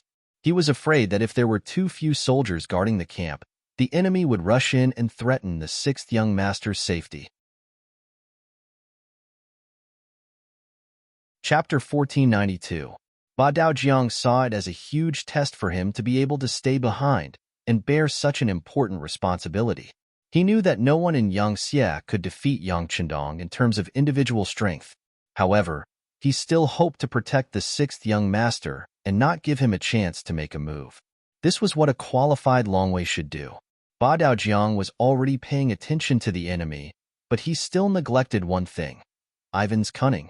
Just like how Yang Chendong was creating opportunities for the enemy to make a move, Ivan also felt that although the opportunity seemed good, it was also very dangerous. Therefore, he couldn't attack according to conventional methods. He had chosen to use the art of war to create a diversion. There were only 100 cavalrymen on the 500 war horses. They were responsible for feinting a frontal attack to attract the attention of the black cavalry. As for himself, he led the remaining 405 palace guards in 3 different directions and sneaked into the main camp on foot. Even though there were 400 of them, Ivan didn't intend to let them attack together. His goal was simple: to kill Yang Chendong. In order to achieve this goal, so what if he had to sacrifice the 500 people around him? In the eyes of those who wanted to achieve great things, they didn't care about trifles. In order to achieve their goals, they often used unscrupulous means. The lives of some lowly guards were nothing. Ivan's ruthlessness was beyond Ba Daojiang's expectations. Perhaps it was because of the different education methods they received. The former was willing to sacrifice everything to achieve their goals and viewed life as nothing. The latter valued the lives of his comrades more than the heavens. This difference in ideology was destined to make the latter suffer. Ivan approached the central camp on foot.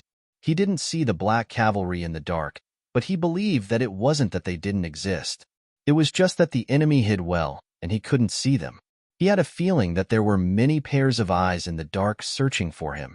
When he thought about the 100 cavalrymen he sent to lure the enemy in, he knew that he didn't have much time left. Send the signal to the first squad. Tell them to attack. Ivan's eyes flashed with a vicious glint in the dark. Corella, who was beside him, agreed and lit the torch beside him. He raised it up and circled it around him. That was the signal to attack. 100 palace guards responded and rushed out from the east side of the central camp, charging out with lightning speed. There are enemies in the east. Stop them. Ba Daojiang heard the commotion from the east and immediately gave the order. A group of 30 black cavalry soldiers charged forward. However, 3 minutes later, another wave of battle cries came from the north. Ba Daojiang's eyes widened in shock. He wasn't sure how many people there were on the other side, but he was sure that it was impossible for the central tent to not be affected. 30 men, go to the north. Ba Daojiang once again gave the order to split up his forces. Then, he stared at his surroundings. He had a feeling that the enemies from the south would appear next. Sure enough, about 3 minutes later, battle cries could be heard from the south, and it seemed to be louder than the sounds from the north and east. Ba Daojiang couldn't stay calm anymore. He decided to report this to Yang Qindong. As soon as Hakadu Jiang turned around, Yang Qindong, who was wearing a golden cape, walked out of the tent and stood behind him. Go. Leave 10 people behind for me. For some reason, after hearing Yang Qindong's calm voice, Ba Daojiang, who was still a little flustered, instantly calmed down. Yes. Ba Daojiang saluted and left a squad of black cavalry soldiers behind. He led 40 men and charged towards the south, where the battle cries were the loudest.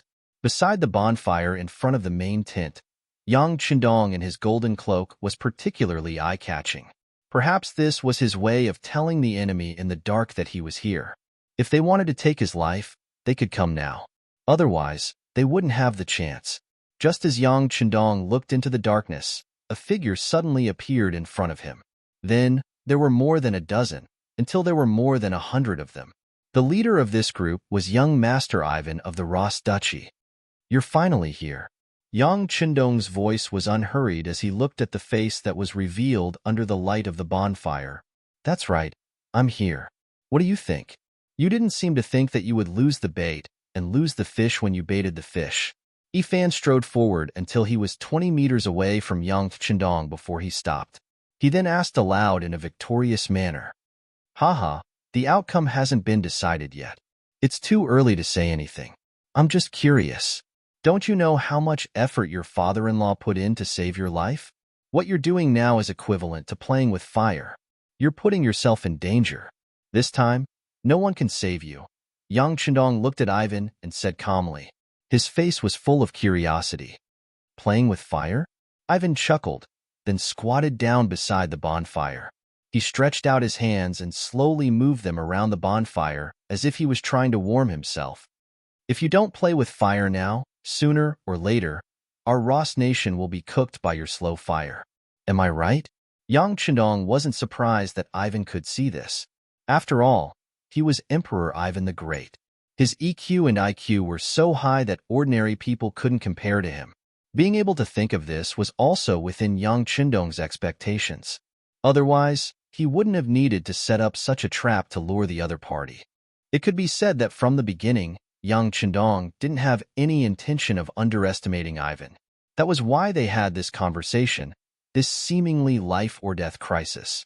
If Yang Qindong had ignored the other party, he was afraid that his head would have been cut off by the other party without him even knowing it. Haha, smart. Talking to smart people really saves a lot of trouble. If that's the case, then you should know that I can't only have 200 black cavalry guarding me, right? Yang Qindong asked with a mocking tone. Ivan, who was still in a victorious posture, couldn't help but tremble after hearing this sentence. Then, his eyes involuntarily scanned the surroundings.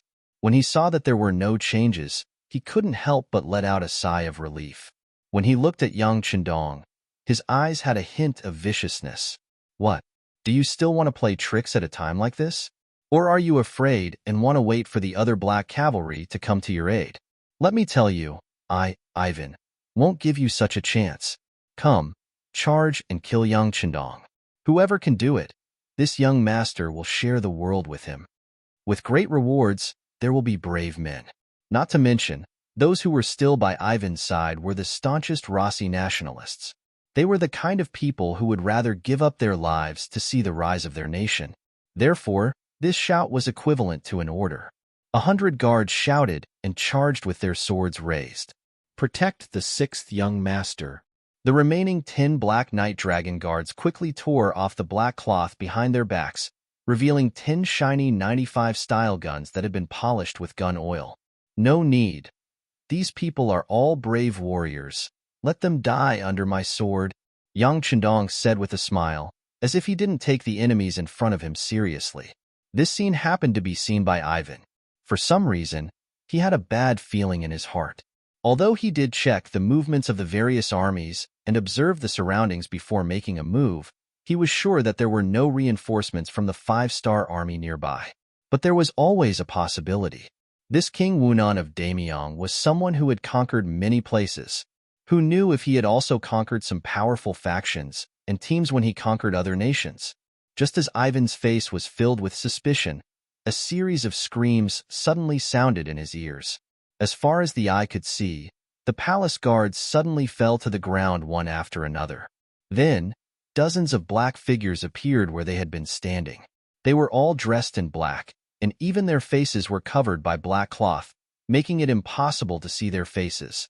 These people had a common characteristic, and that was that compared to the tall and strong White Russians, they were usually shorter. Yes, these people were ninjas. Led by the special ninja under the Kurosawa, they were a surprise force arranged by Yang Chendong near the central army tent. The only thing that gave Ivan a headache was when he didn't give himself away. Once he decided to make a move, there was nothing to be afraid of. Because with the 500 palace guards in his hands, it was impossible for him to threaten Yang Chendong. If it wasn't for the fact that he needed evidence, he could have just sent a cavalry team to eliminate him. With the appearance of the ninjas, Yang Chendong became a spectator. Unknowingly, there was a large chair under his butt. He was sitting on it next to a bonfire. It was April, so the night was still very cold. Who are you people? Why are you helping the evildoer? If you retreat now, this Gongzi can pretend that nothing happened.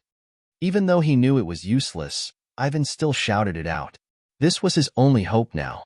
Unfortunately, his shout didn't attract any response. It wasn't that the Kurosawa disdained to talk to him, but Ivan shouted in Russian. The other party couldn't understand, so how could they respond? Yang Chendong, who understood, laughed and replied for the Kurosawa. They are ninjas from the Japanese province. They like to use the environment to kill people without leaving a trace. Hee. If we were to fight on horseback, these ninjas might not be your match. But in the darkness on land, they are the true kings. Even this king's black cavalry can't compare. Chapter 1493. Ninjas from the Japanese province? They're actually not Han people. You actually dared to arrange such a strong force to protect you. Aren't you afraid that they'll betray you and do something that's not beneficial to you? Ivan asked in shock. At the very least, if it was him, he definitely wouldn't trust the strength of a foreign race so easily. Betray me?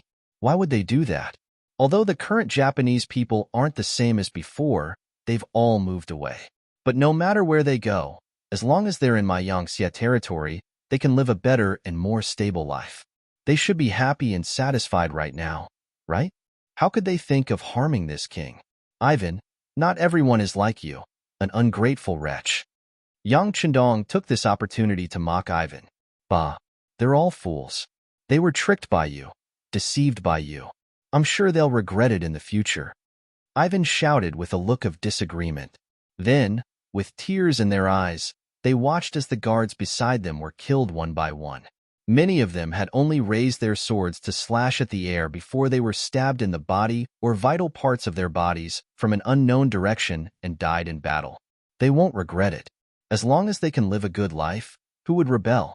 Giving up a good life and risking their lives for an unknown future, who would be so stupid? Of course, it's undeniable that there are still some determined people who will do all kinds of things. But unfortunately, you won't be able to see it, right? Oh, you have to remember, the people who killed you weren't this king, but these Japanese ninjas.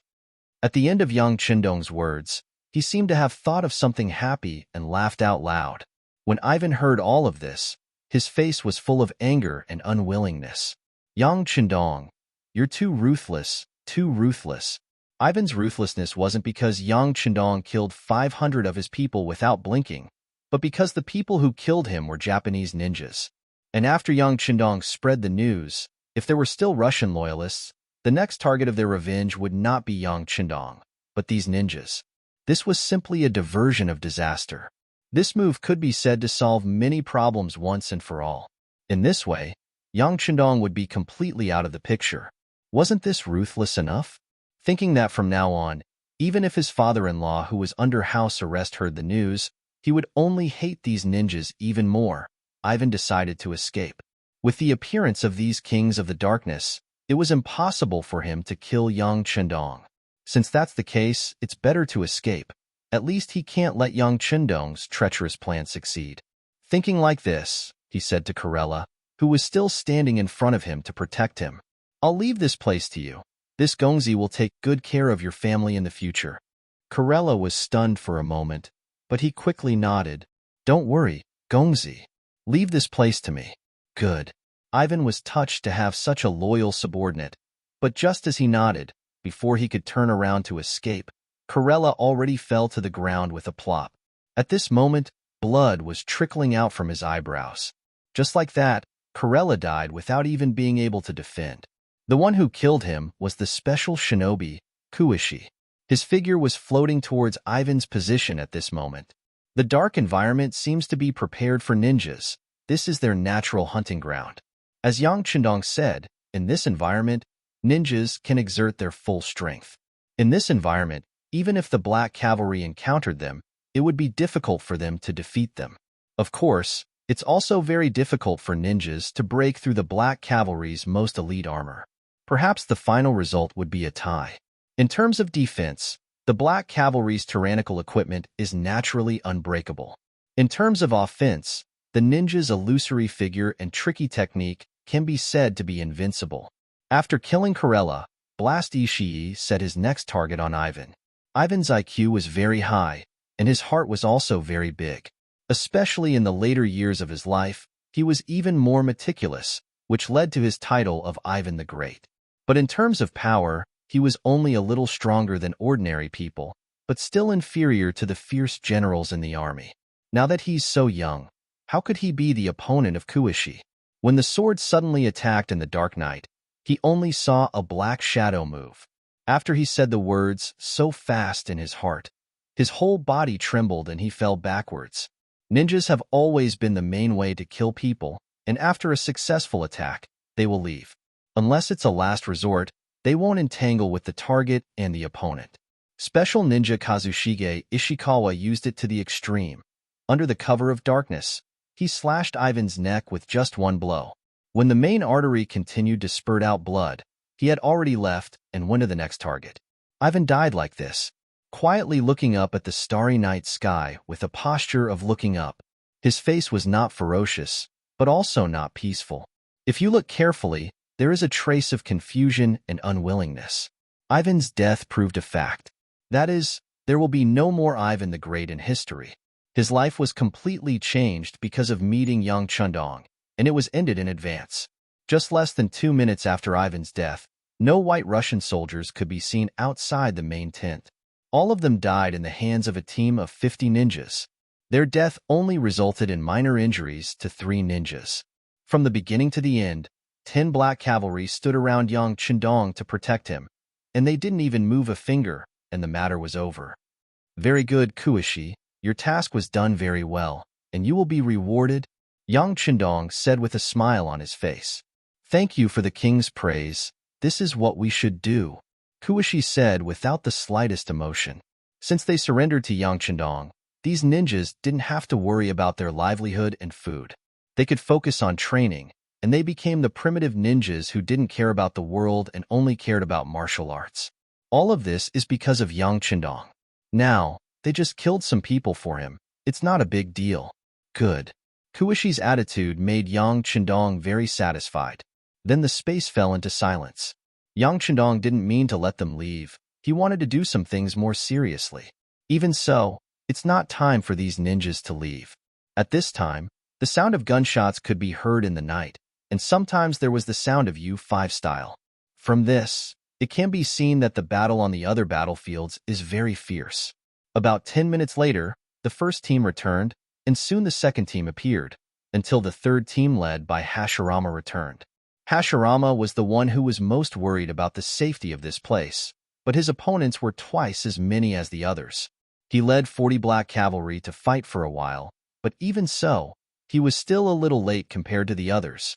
When he returned to the main tent, he saw the corpses lying on the ground. He couldn't help but ask anxiously, "Is the sixth young master okay?" "It's okay. Thanks to the appearance of the ninjas, they killed Ivan and the rebels he brought with him." "Well, how's your situation? Are there any casualties?" Yang Chendong deliberately mentioned the ninjas in order to deepen everyone's impression.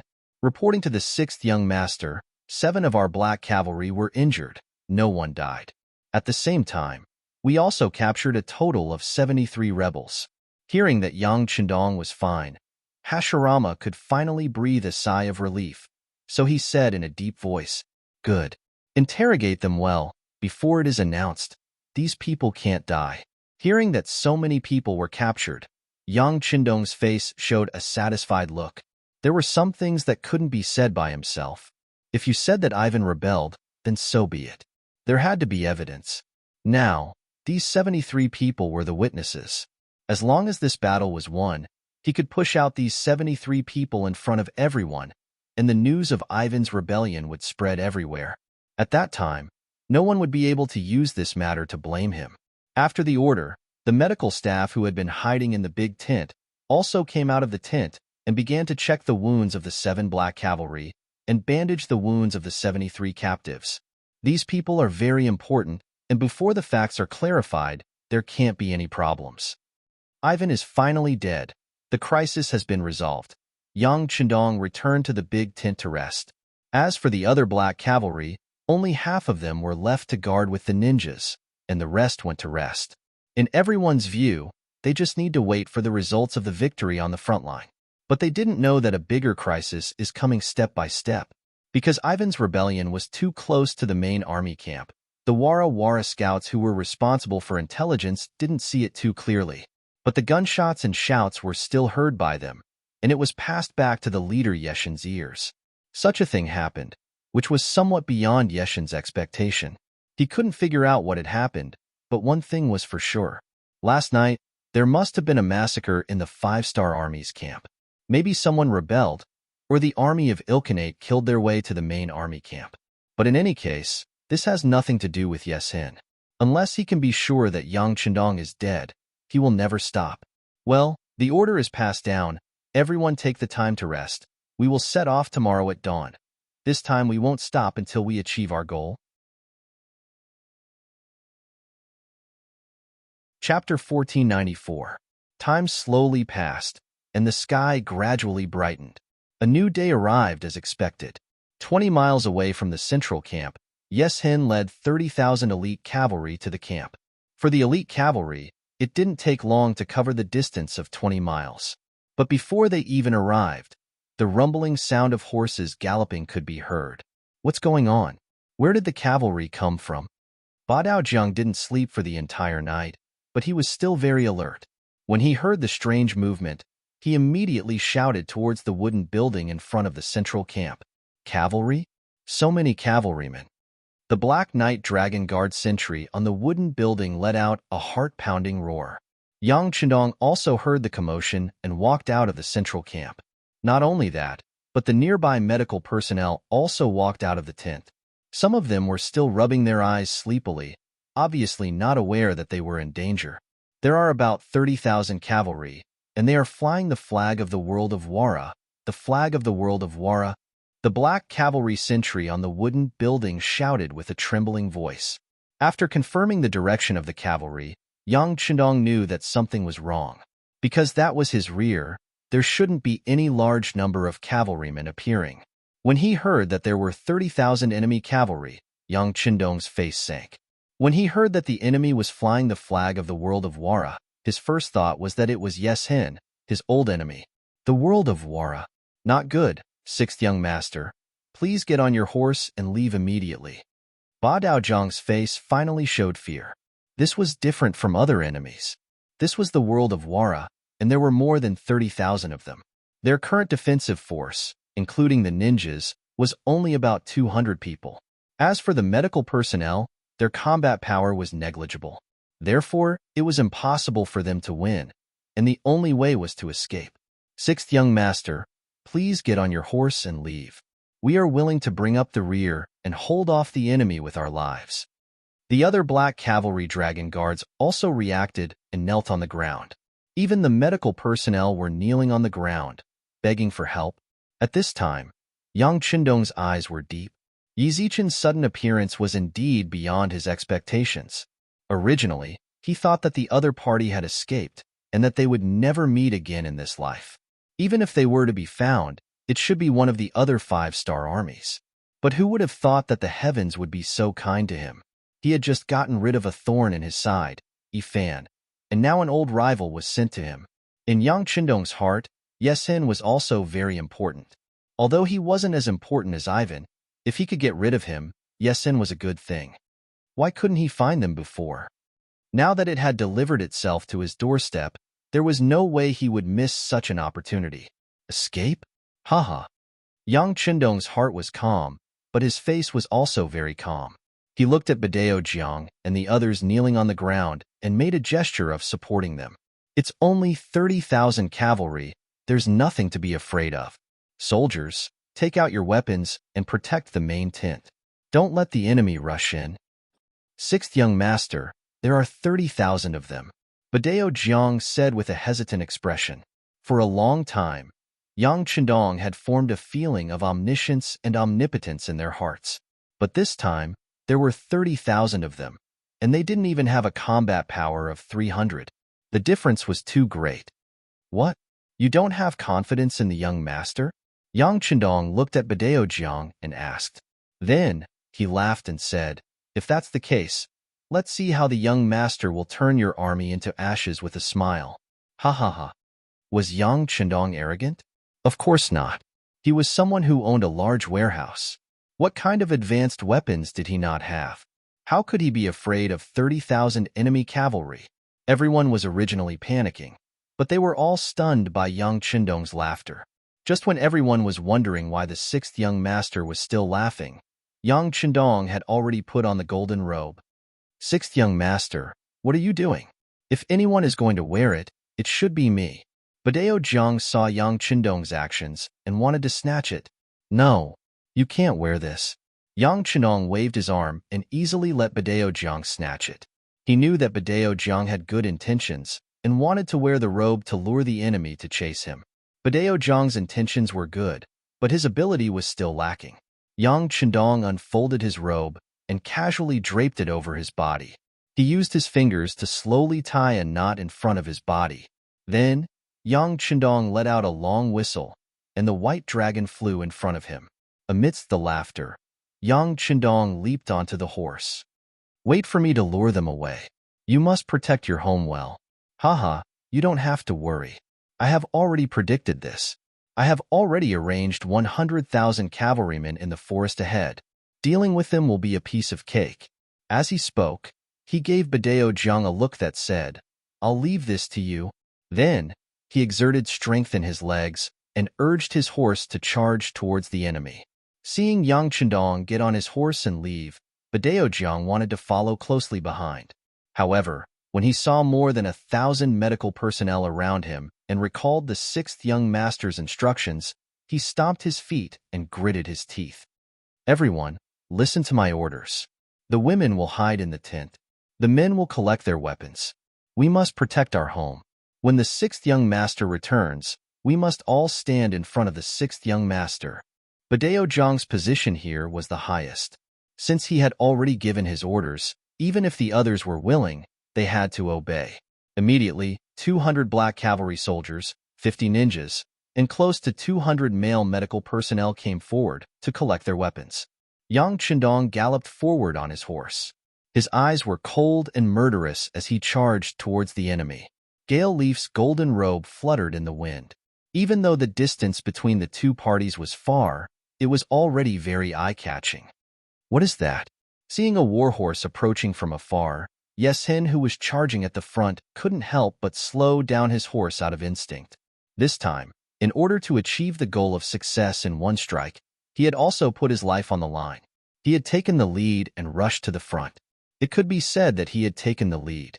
It was precisely because Yeshin was charging at the front that he could see the enemy very clearly. When the distance between the two parties was less than 150 steps, Yeshin finally saw the enemy clearly. Although he wasn't very clear due to the distance, he could vaguely see the shape of Yang Chendong. Ha ha ha, are you Yeshin? Do you dare to fight one-on-one with this king?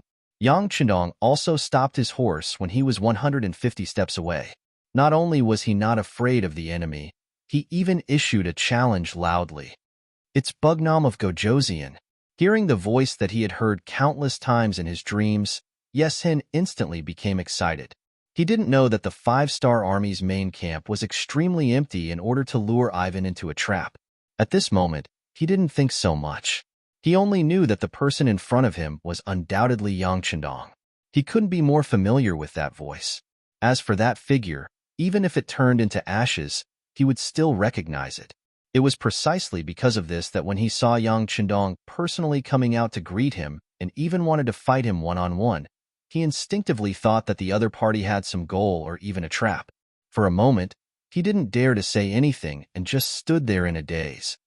Ha ha, cowardly child. Ha ha ha, giddy up. Seeing Yeshin lead the army to stop, he felt proud when he thought about how he had defeated 30,000 soldiers and even suppressed the other party in terms of momentum. After a burst of laughter, he whipped his horse and galloped towards the not-so-big tree on the left. Just as he was wondering what Yang Chendong was up to and what he was going to do, he suddenly saw Yang Chendong walk in a different direction. After 2 breaths of time, he cried out that he had been tricked. At this moment, how could he not see that Yang Chendong was obviously afraid of him and wanted to escape? Ha ha ha, who would have thought that the great King Wunan of Damyang, the war god Yang Chendong, who had the title of war god, would actually have a time when he didn't have any soldiers by his side. This is the heavens taking care of me. Since that's the case, boys, follow me and chase him down. Today, we will definitely kill Bugnam of Gojoseon on his horse and take revenge for our brothers who died. Yeshin waved his saber and rode his horse. With a loud roar, he followed closely behind Yang Chendong like a gust of wind. After the other Mongol cavalry heard their leaders shout, they were all extremely excited. They followed behind Yang Chendong, shouting and yelling. At this moment, no one would have thought that such a thing would happen. No one would have thought that this mission would be so easy to complete. No one would have thought that the result of this charge would be so many people dying without a complete corpse. The battle at the front was in full swing. At this moment, the generals of the 5-star army did not think that behind them, their master, Yang Chendong, was being chased by 30,000 Mongol cavalry. After a day and night of rushing, the Russian 2nd Division became the first 5-star army to fight with the Ilkhanate army on the battlefield. Almost in a straight line, Agurav led his 50,000 soldiers to meet the Ilkhanate's 20,000 Mongol cavalry. Perhaps the enemy did not think that the 5-star army would advance so quickly. They were completely unprepared. They did not even have time to spread out their army, and the army behind them was still moving forward. Seeing this opportunity, how could Nikolaev let it go? He immediately shouted to encourage his soldiers, "Generals, the chance to kill the enemy has come. They don't have as many people as we do. Charge! Charge!" A total of 50,000 Mongol cavalry rushed out under the command of their general. In terms of individual size, the White Russian man was much taller than the Mongol. Adding on the fact that they had the advantage in numbers, their charge was full of momentum. Therefore, when they attacked, the 20,000 Mongol cavalry quickly ran away. Chapter 1495. These 20,000 Khaganate soldiers had been sent by Yu Sang. Originally, Harsan Khan had given them the task of forming a defensive line in the center to stop the charge of the 5-star army. If possible, it would be best to delay them and give the main force a chance to surround them. However, an army was still an army. It was impossible for them to be truly united. Seeing the cavalry of the 5-star army charge over, and the enemy outnumbered them, they were thrown into disarray. In addition, their defensive line had yet to be fully formed. Before they could even meet the enemy, they had already fallen into disarray. Quick, send someone to inform Harsan Khan. Ask for reinforcements. Ask for reinforcements. As the Yusang general fled, he sent out scouts on horseback to report the news. Compared to their primitive method of sending messages, the 5-star army's method of sending messages was far more advanced. Moreover, just the hot air balloons that floated in the sky from time to time had already clearly seen what was happening below. Our 2 divisions are currently pursuing Yusang. There's no danger nearby. I repeat, there's no danger. On the hot air balloon, an Air Force soldier was using binoculars to observe the movements on the ground. At the same time, he was using flag signals to report to the surrounding hot air balloons. Just like that, while someone was watching from the sky, the 2 divisions on the ground boldly gave chase. This chase lasted for a full 50 li. Soon after, a signal came from the sky. On their left flank, 30,000 cavalry carrying the banner of the Crimean Khanate were circling around. What was even worse was that on their right flank, a group of 50,000 cavalry under the banner of the Khanate was also approaching from all sides. 30,000 plus 50,000 plus 20,000. That's a total of 100,000 people. On the ground, after seeing the news from the hot air balloons in the sky, Nikolaev did some calculations and realized that his forces were inferior. Thus, he decided to stop the chase and retreat from the battlefield. However, before he could do anything, the hot air balloons in the sky sent another message. Behind them, the 40,000 soldiers of the Mongolian 2nd Division, Air He, were approaching. Based on their speed, they should be able to reach the battlefield in less than an hour. 5 plus 4, that's 90,000 people. 90,000 against 100,000, this battle is still possible. After Nikolaev received the news, he quickly changed his mind. He immediately gave the order for the entire army to stop their pursuit and scatter iron caltrops on the ground to form a defensive formation. They were waiting for reinforcements to arrive so that they could attack from both sides. Before they set off, Yang Chenong had told them in front of the officers at the division level and above that the most important goal of this battle was to eliminate the enemy's power. Therefore, as long as the conditions were right, it was best to engage in a decisive battle with the enemy's main force when their own safety wasn't too threatened. This would save them the time to search for the enemy, which was beneficial to the 5-star army who had limited logistical resources. It was precisely because he remembered this sentence that Nicholas was thinking about whether he could have a decisive battle with the other party. Since he was the one who started the first great battle, he must have contributed a lot. After the division commander gave the order, the soldiers stopped their pursuit and began to get busy. Just as they began to wait for the enemy cavalry to appear and prepare for a big battle, the news of this place was spread by the Air Force. 60 li to the west of them was the world's 1st Cavalry Division's 4th Division commander, Su Kuda. This person, who was once the commander of the 1st Cavalry Division, because he made a mistake, he was swapped with by Shuang, who was originally the commander. To tell the truth, he was in a very bad mood at that time, even though the 1st Cavalry Division was famous for its fighting prowess. But after being demoted from commander to commander, he still felt stifled in his heart. As the time he spent in the No. 1 Division grew longer and longer, he experienced the process of the No. 1 Division becoming the No. 1 Army. When he was promoted from the 4th Regiment commander to the 4th Division commander, he liked this army even more. He discovered that the world's 1st Cavalry Division was a wolf king in the wilderness. Compared to other armies, divisions, they had more war resources, which meant that they had more opportunities to fight on the battlefield. A general could only show his ability on the battlefield. Needless to say, the warlike Su Kuda had long fallen in love with this place. At the same time, he also learned a lot from Commander Tian Hu and the other division commanders.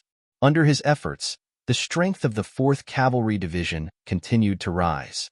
Although his division was also a reinforced division, with 5 regiments, it still had 10,000 soldiers.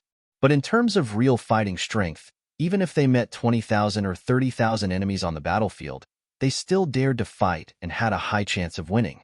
Su Kuda regarded every battle as a learning experience. He hoped that he could grow better, so that he could bear a bigger burden in the future. But unfortunately, before coming to the battlefield, he wondered if he would be lucky enough to meet the first enemy. If it was as he wished, even if the enemy had 50,000 people, he would still dare to charge. He also believed that as long as he fought resolutely, tenaciously, and showed the might of the 4th Cavalry Division, it was not impossible for them to win. Unfortunately, his luck was not too good. The first battle was snatched by Nicholas of the Russian 2nd Cavalry Division. When he heard the news from the space that 50,000 people were chasing 20,000 people, although the other side's battlefield was not too far away, he still didn't want to interfere. Sukude didn't want to snatch other people's credit, not to mention his own 60,000 people bullying the enemy's 20,000 people. But the situation of a battle always changed in an instant. Soon, another news came from the space. The Russian 2nd Cavalry Division was surrounded, but they didn't retreat. Instead, they joined forces with the nearby Ming 2nd Cavalry Division and prepared for a tough battle. 90,000 against 100,000. This is not fair? Well, if I add my own 10,000 people, then it would be fair. Sukuda laughed after hearing the news. He knew that his chance to show his skills had come. Immediately, he ordered the army to change direction and rush toward the Russian 2nd Cavalry Division's location. At this time, at the Russian 2nd Cavalry Division's location, Nicholas didn't know that the battle here had attracted the attention of many people. Even the arrogant world's 1st Cavalry Division's 4th Cavalry Division was attracted by the battle here and was rushing over. At this time, he only knew that his 50,000 men were surrounded by the enemy's 100,000 cavalry. To many people, 100,000 was just a number that came out of their mouths. But when you see 100,000 cavalry in front of you, the feeling was absolutely different from what was said. It was absolutely spectacular. Layer after layer of enemy cavalry appeared and surrounded them from all sides. Seeing this scene, not only did Nicholas feel his whole body go numb, many of the soldiers also had the same thought. Let's talk about Nicholas himself. He was just a guardian of a small tribe with hundreds of people. Looking at the situation at that time, even if the Mongol cavalry sent out a small group of 50 people, they would be able to force him to retreat step by step. It was also very possible that they could even wipe out his tribe. And now, although he had gained some experience in the 5-star army, he was facing 100,000 cavalry this time. At this moment, his heart began to panic. He wasn't sure if he could stop the charge of the Mongol cavalry and didn't dare to guarantee that they could last until reinforcements arrived. But now that things had reached this point, even if Nicholas wanted to escape, he probably wouldn't have the chance. Moreover, he couldn't escape. He couldn't let down Yang Qindong's expectations of him. Everyone, put up your bows and arrows and shoot the enemies in the encirclement. According to what he had learned, Nicholas forced himself to calm down and loudly roared. No matter what, they had killed their way over from Eastern Europe, and many of the soldiers had seen blood. Although today's battle was quite big, it wasn't enough to shake them. After hearing the commander's order, everyone quickly calmed down and went to their positions. The charging Khanate Alliance army was getting closer and closer. Finally, when they were less than 500 steps away, they were entangled by the caltrops on the ground. Many of the war horses were injured and many of the cavalry fell off their horses, causing the momentum of the charging cavalry to stagnate. Charge! Seeing that this was a rare opportunity, Nicholas swallowed his saliva and loudly roared. The 5,000 white Russian cavalrymen at the front charged forward. They held strong bows in their hands and shot out arrows one after another. Unfortunately, due to the lack of distance, many of the arrows didn't have the effect they should have. From this, it could be seen that in terms of cavalry usage, the White Russian army was indeed inferior to the Mongols who lived on horseback since young. After a wave of arrows, both sides were entangled. In an instant, the battlefield was filled with the sounds of killing and blood splattered everywhere. The stench of blood filled the air. The battle had begun, and both sides continued to send troops to the battlefield. This battle lasted for close to 6 hours. The Russian 2nd Division had paid the price of 8,000 men to block the attacks of the Khanate Alliance army. They had also endured until the arrival of the Mongol 2nd Division. He was originally the chief of a 30,000 tribe. Although he didn't have many people in charge, he had participated in many battles. The Mongol soldiers under him were carefully selected from the Golden Horde army.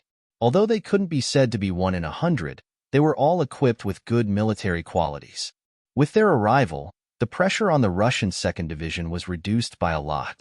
The battle began to enter a state of stalemate.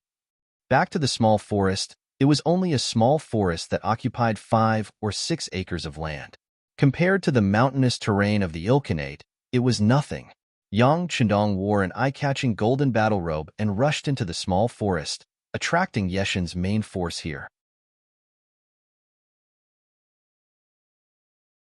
Chapter 1496.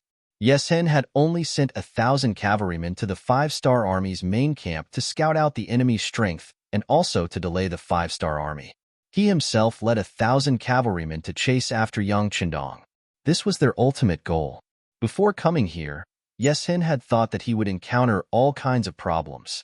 After all, as Yang Xie's territory grew bigger and Bugnam of Gojoseon's reputation became more prominent, things would only become more difficult if he wanted to harm Yang Chendong.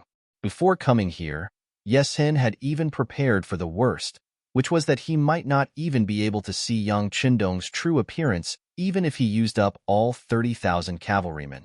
However, Yeshin, who did not have many days left in his body, went all out.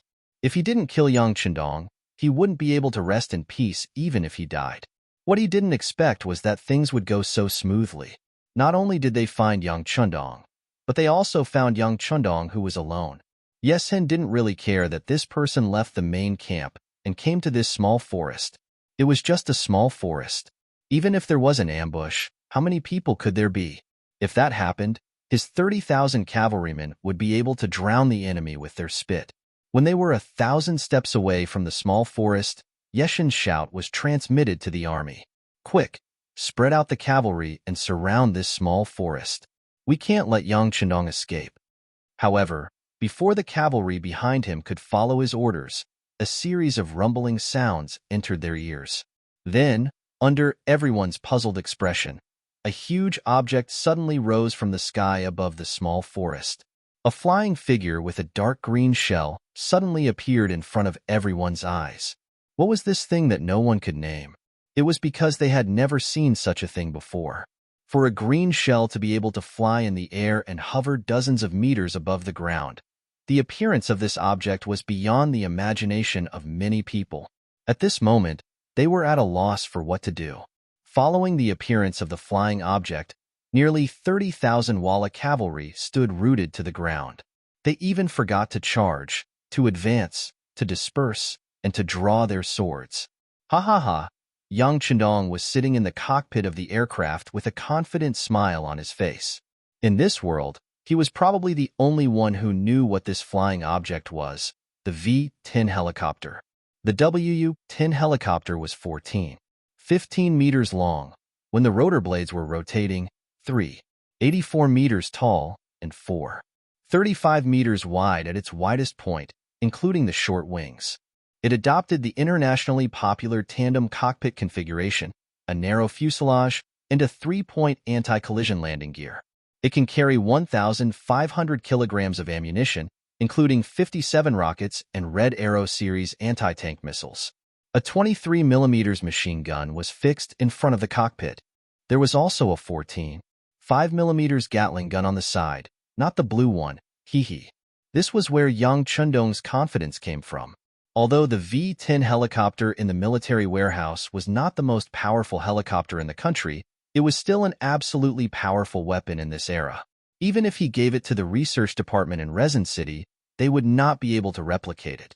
This kind of thing could only be found in the warehouse, and only Yang Chendong knew how to fly it.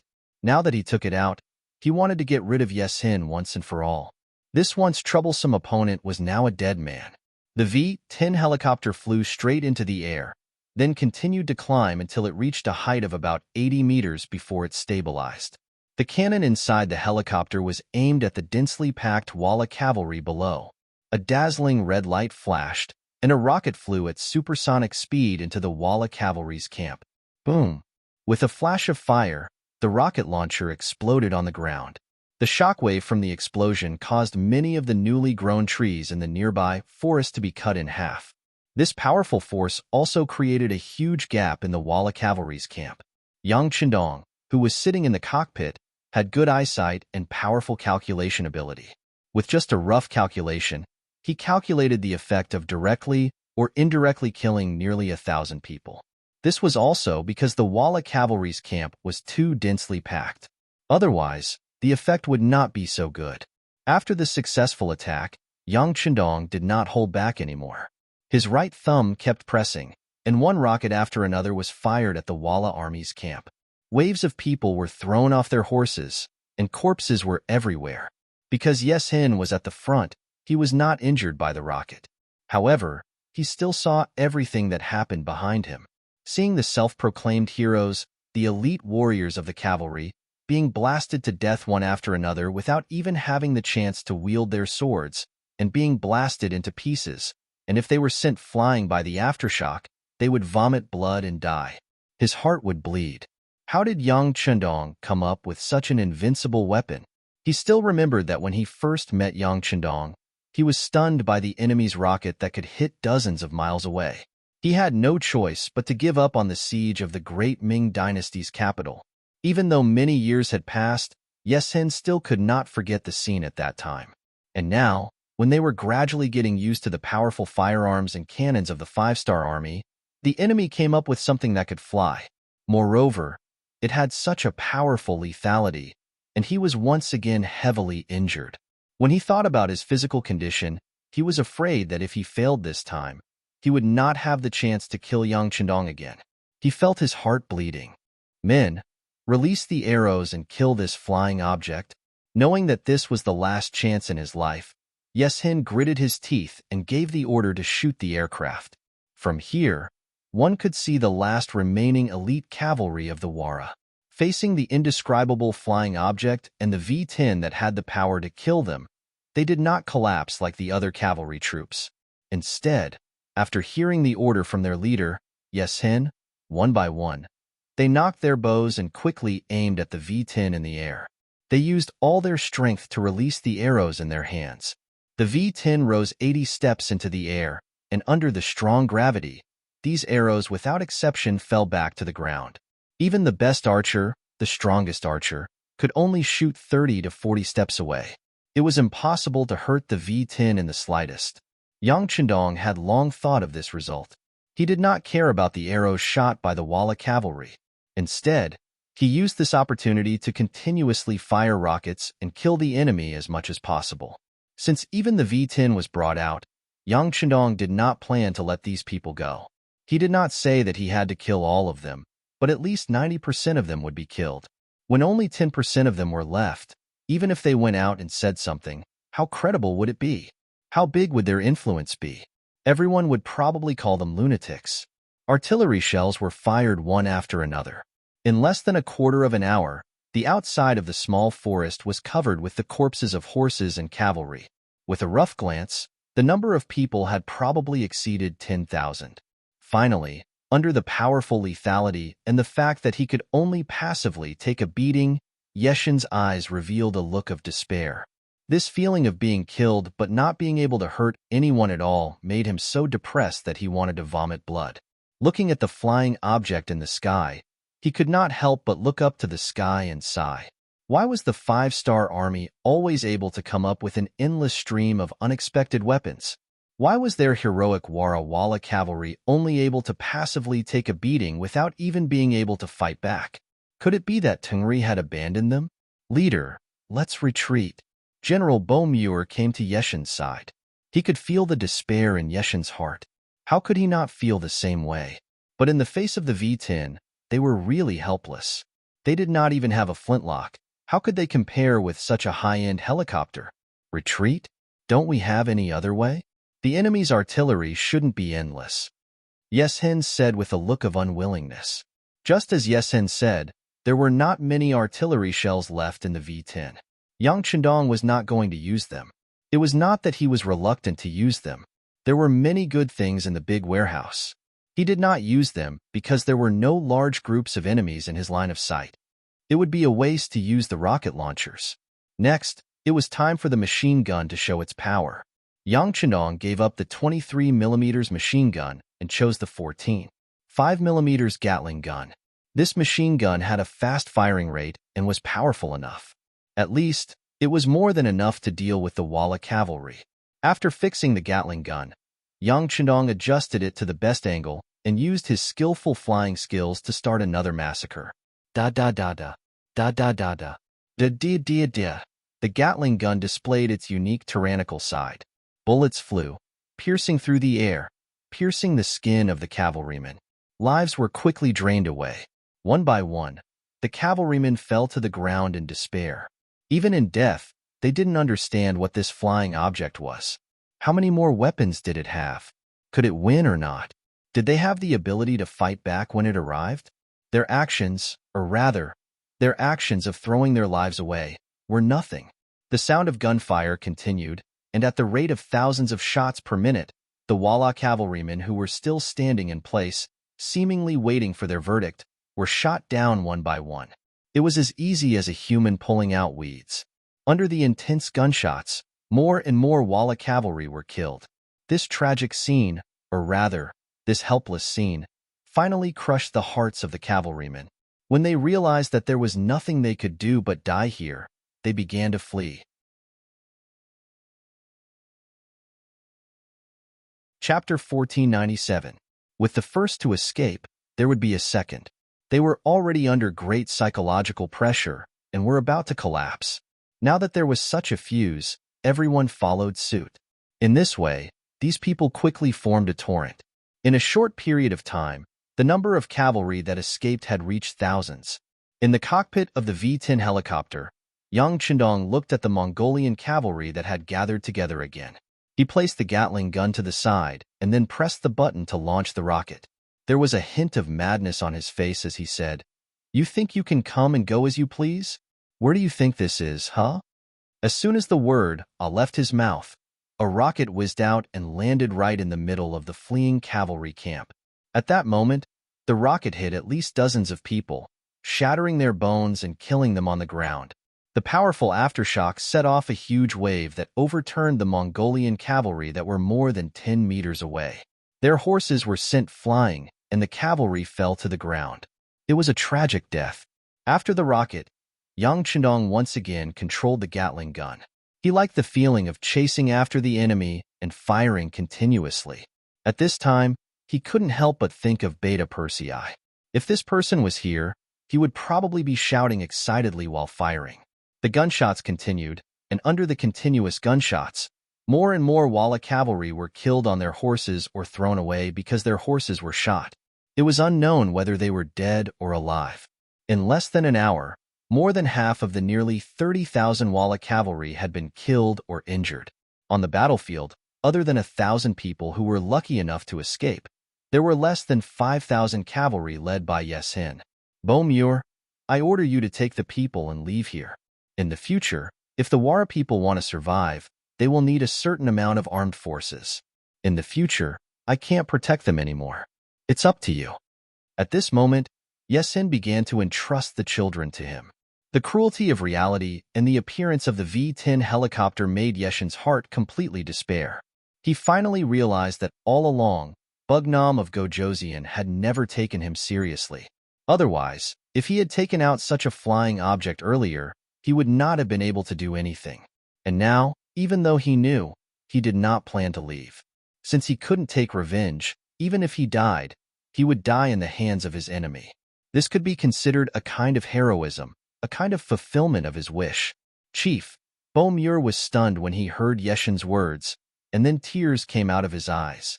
All right, a real man bleeds, not tears. Don't cry anymore. Take these cavalrymen and leave. Remember, don't think about revenge in the future. This Bugnam of Gojoseon is a devil, a man blessed by the heavens. We are no match for him. Yesin acted as if he was an experienced person and wanted to continue giving orders. However, the sudden attack of a rocket launcher made him go completely crazy. On the ground, the Walla cavalry had already scattered. Yang Chendong's goal should have been achieved, because those who wanted to kill him had either escaped or been killed. But with his flying glasses, he still found Yesin's location. Seeing that the Wallace chief was still alive, he couldn't help but sigh at his luck.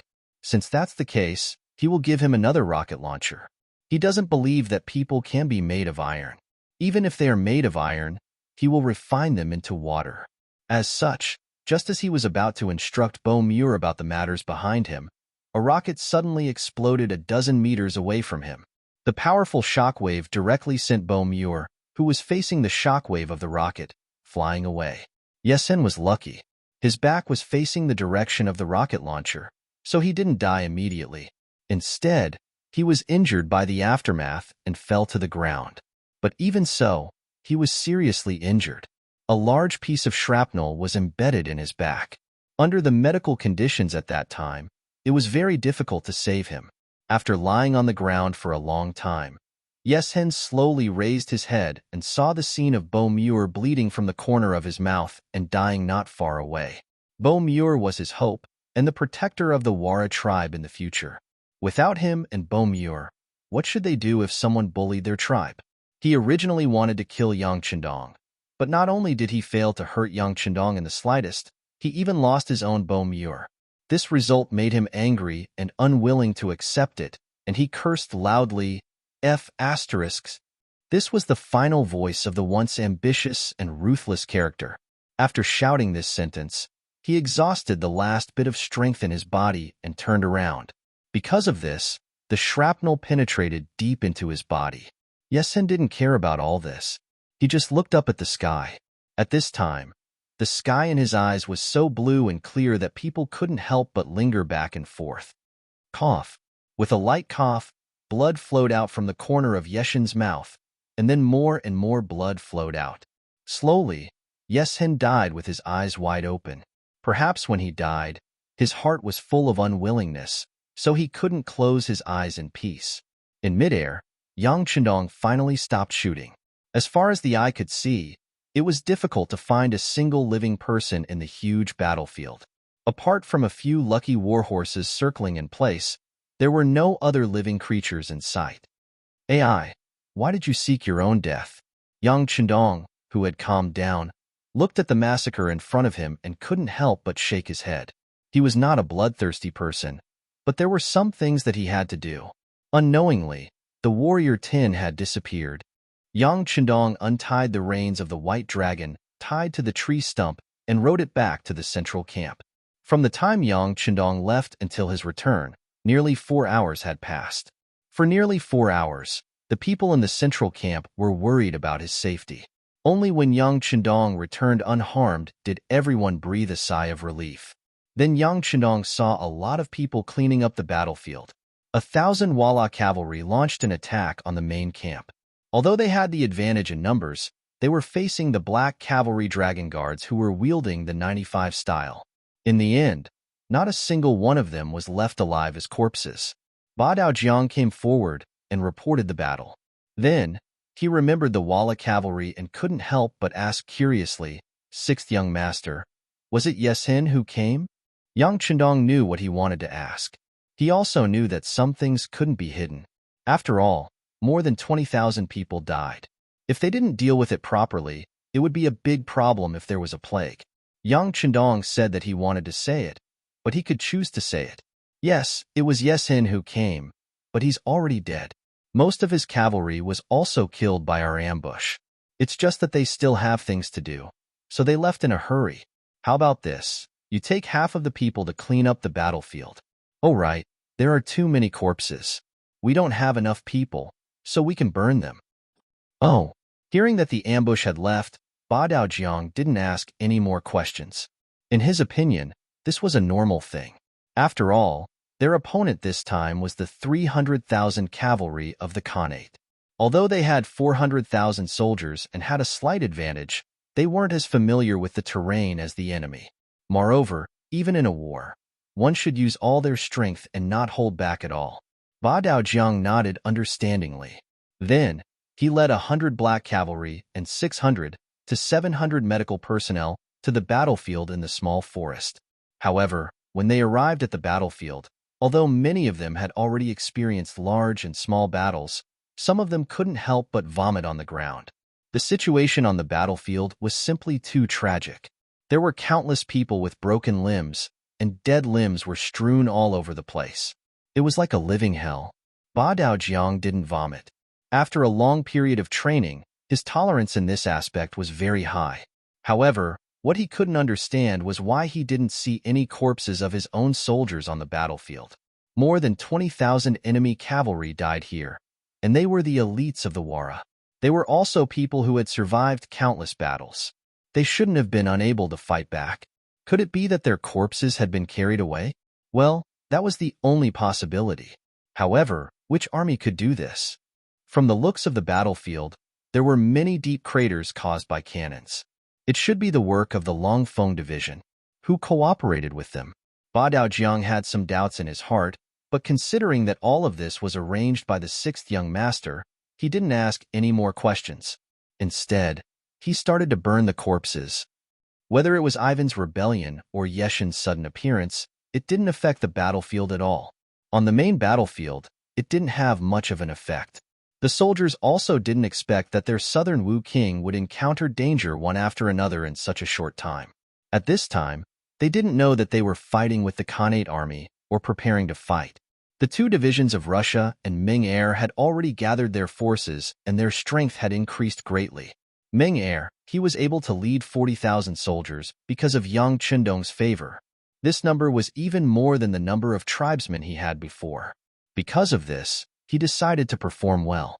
This battle was the time for him to prove his ability.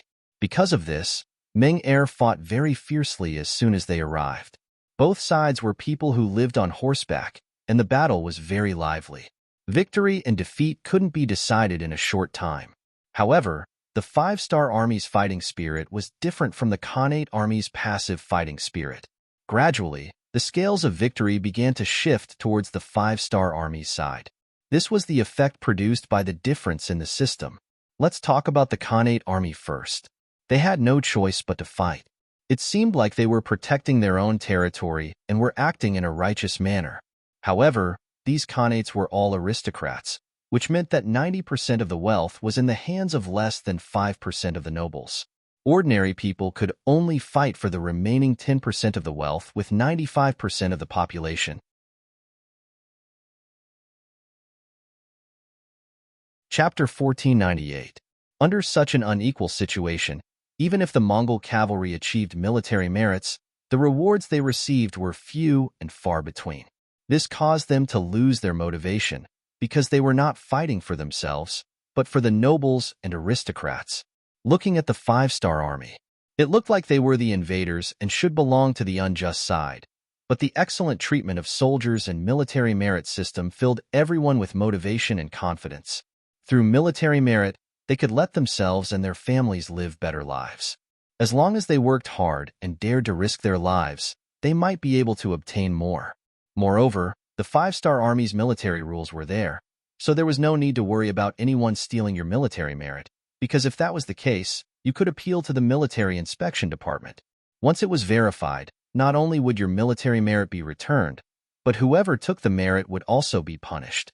Even if the person who took the merit was a battalion commander, regiment commander, or even a division commander, they would still be treated equally. Like this, who would dare to break this taboo? Who would dare to cross the line? This protected the rights of the ordinary soldiers, so that they would not shed blood or cry when fighting with their lives on the line. Under the highly stimulating military merit system, everyone wished that they could go to the battlefield every day. Under this kind of mentality, compared to the Khanate Alliance Army soldiers who were just muddling along, the results of the battle would naturally be different. Not to mention, the world's first cavalry army's 4th Division commander, Su Kude, had suddenly arrived on the battlefield. Moreover, he had unrestrainedly launched an attack from the flank. It had to be said that the Khanate Alliance Army's scouts were not incompetent. They had already noticed a group of 10,000 cavalry that had suddenly charged in from the other side of the battlefield. However, the analysis of the higher-ups was that this group of 10,000 cavalry would definitely meet up with the Mongol-Russian army on the other side before launching an attack. This erroneous analysis caused them to be caught off guard. As a result, when the sky turned dark, Su Kude led his army without stopping to rest. After arriving at the battlefield, they immediately threw themselves into the battle and disrupted the Khanate's allied forces' arrangements. Moreover, the world's first cavalry army had 7-star crossbows, and the soldiers' quality was very high. They were skilled in horsemanship, and their blade techniques were exquisite. They also took the initiative to attack, making the first move to gain the upper hand.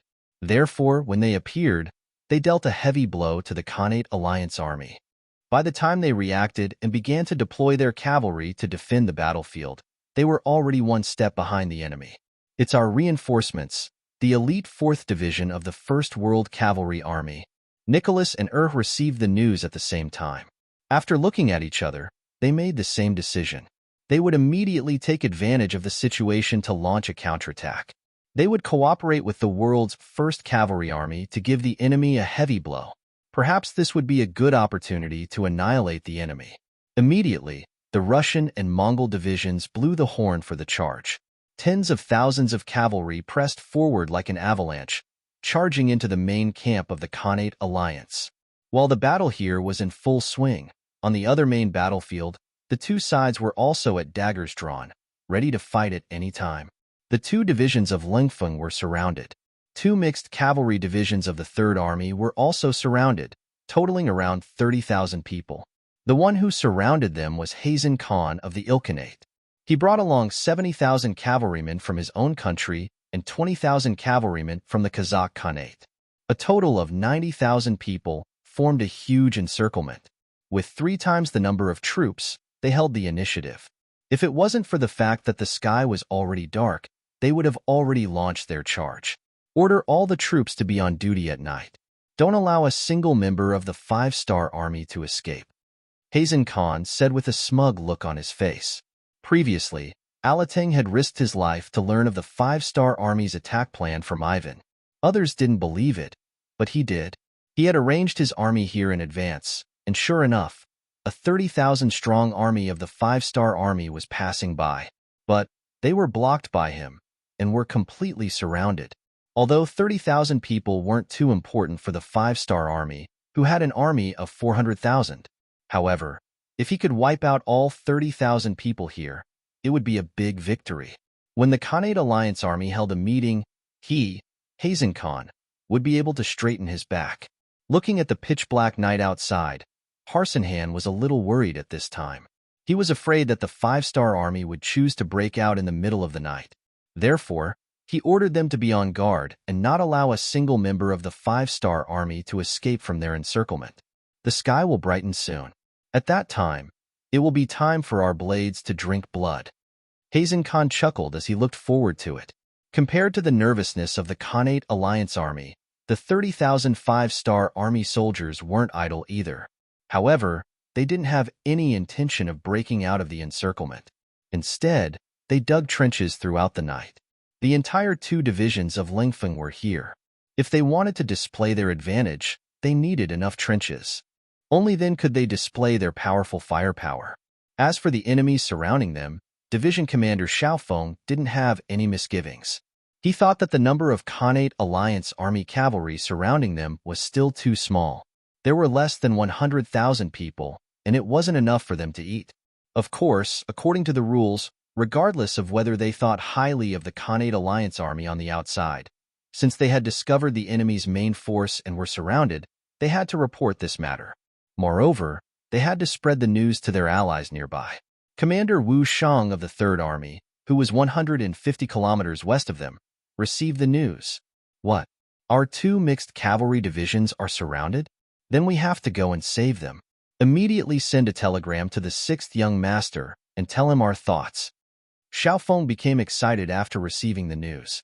It could be said that his luck wasn't very good. They had been out for 2 days and had passed through many places, but they hadn't encountered the Khanate Alliance army cavalry. This could only mean that they had gone in the wrong direction. Since that was the case, they had to adjust their direction. But where exactly to go was also a problem that gave him a headache.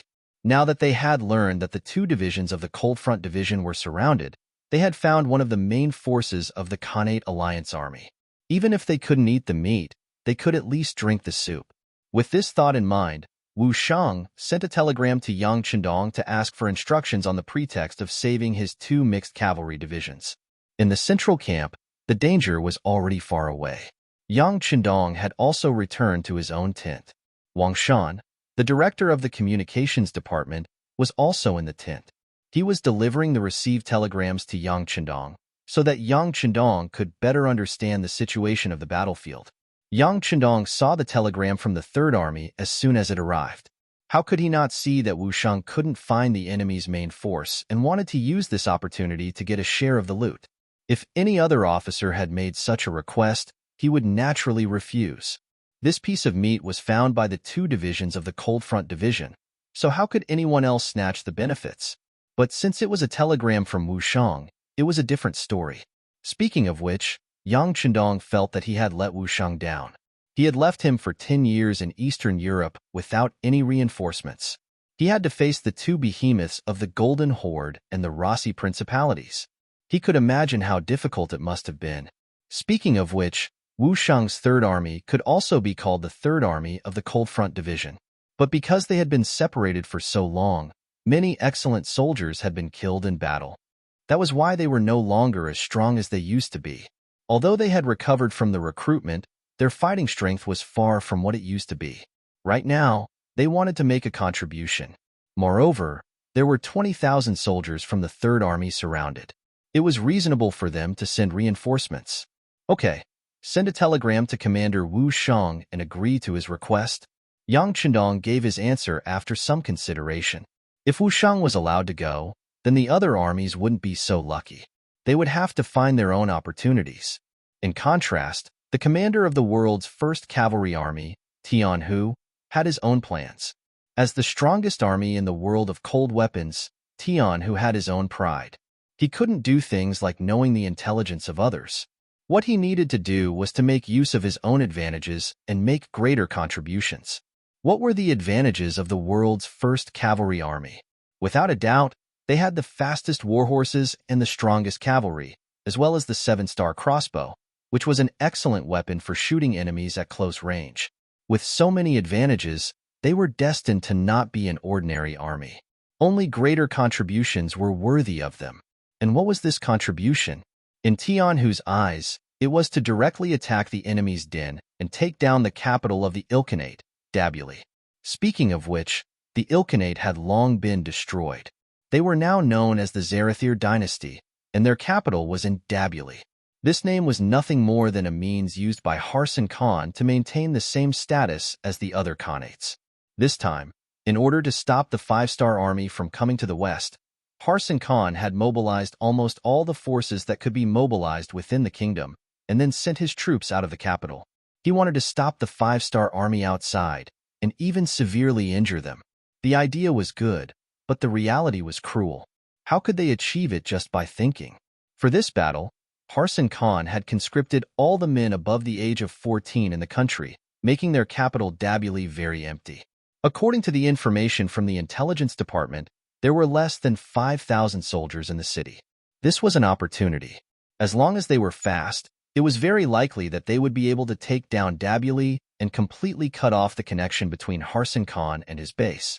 At that time, the enemy would be in chaos when they heard the news. That would be the time for the 5-star army to win.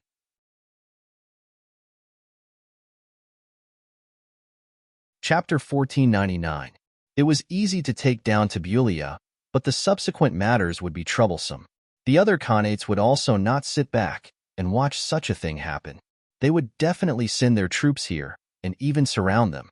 They would not allow the 5-star army to gain a foothold in the city. In other words, there was a risk in doing this. If they did not do well, they might be surrounded.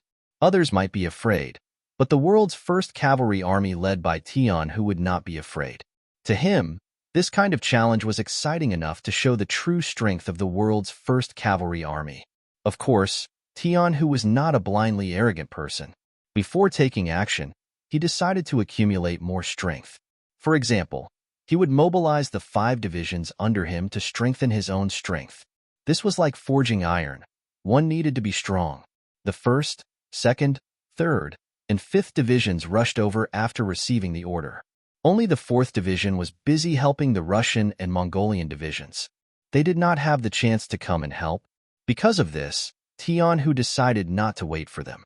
After all, speed was the most important thing in war. Opportunities on the battlefield were fleeting. It was impossible to wait for someone. Pass down the order. The army is to attack. The target is Tibulia City, the capital of the Ilkhanate. Attack. Tian, who did not want to wait any longer. Time waits for no one. Therefore, after he gave the order, the 45,000 soldiers of the world's first cavalry army quickly approached Tibulia City from all directions. The world's first cavalry army and the Cold Front 3rd Cavalry Army both moved. Everyone had their own target. This was where the strength of Yang Qindong's battlefield command came into play. Unless there was a complete plan, the generals could do whatever they wanted on the battlefield. Unless there was no other choice, Yang Qindong would not blindly give orders. This was because he knew that sometimes, a delay in giving orders could cause the fruits of victory to be lost. In order to prevent this from happening, he would not give orders. Instead, he would let the division commanders do what they wanted. Tian Hu and the others were already used to this method of command. Therefore, after they made the decision, they only needed to report the purpose of their trip via telegram before taking action. Compared to the 3rd Corps of the Cold Front, which was drinking soup, the world's 1st Corps of Cavalry had to launch a surprise attack. Beta Persei led 1,800 black cavalry soldiers, as well as the troops of Ming 4 Regiment Baruch and Ming 5 Regiment Wutua that they had encountered on the battlefield. They were rushing towards the Norman Khanate day and night. Although it was called the Norman Khanate, it was nothing more than a small country with a population of less than 800,000 people. Or rather, it was just a large tribe. It was only because their location was not bad, belonging to the borderlands, that they were not too valuable, that they were not affected by the chaos and were not destroyed. This time, the fearless Beta Persei had arrived. It was destined that the Norman Khanate would not be able to escape the fate of destruction. Of course, their target this time was the Ilkhanate. If it were someone else, they would not cause trouble. Even Tian, who had only taken the capital of the Ilkhanate, which was already somewhat out of the battlefield. However, the fearless young heir had indeed pointed his troops at the Norman Khanate. Just this action alone was completely out of everyone's expectations. When Beta Persei decided to do this, it was because he thought that his 400,000 men, the Air Force, and the elite forces of the Cold Front would be a waste of talent to deal with the Khanate's allied forces that barely managed to gather 300,000 cavalrymen. This kind of battlefield could not satisfy him. There was no space for him to display his skills. Therefore, after looking at the map, he decided to attack the Norman Khanate. But after all, he only had 1,800 cavalrymen. Although they were the most elite black cavalry, their strength was still too weak.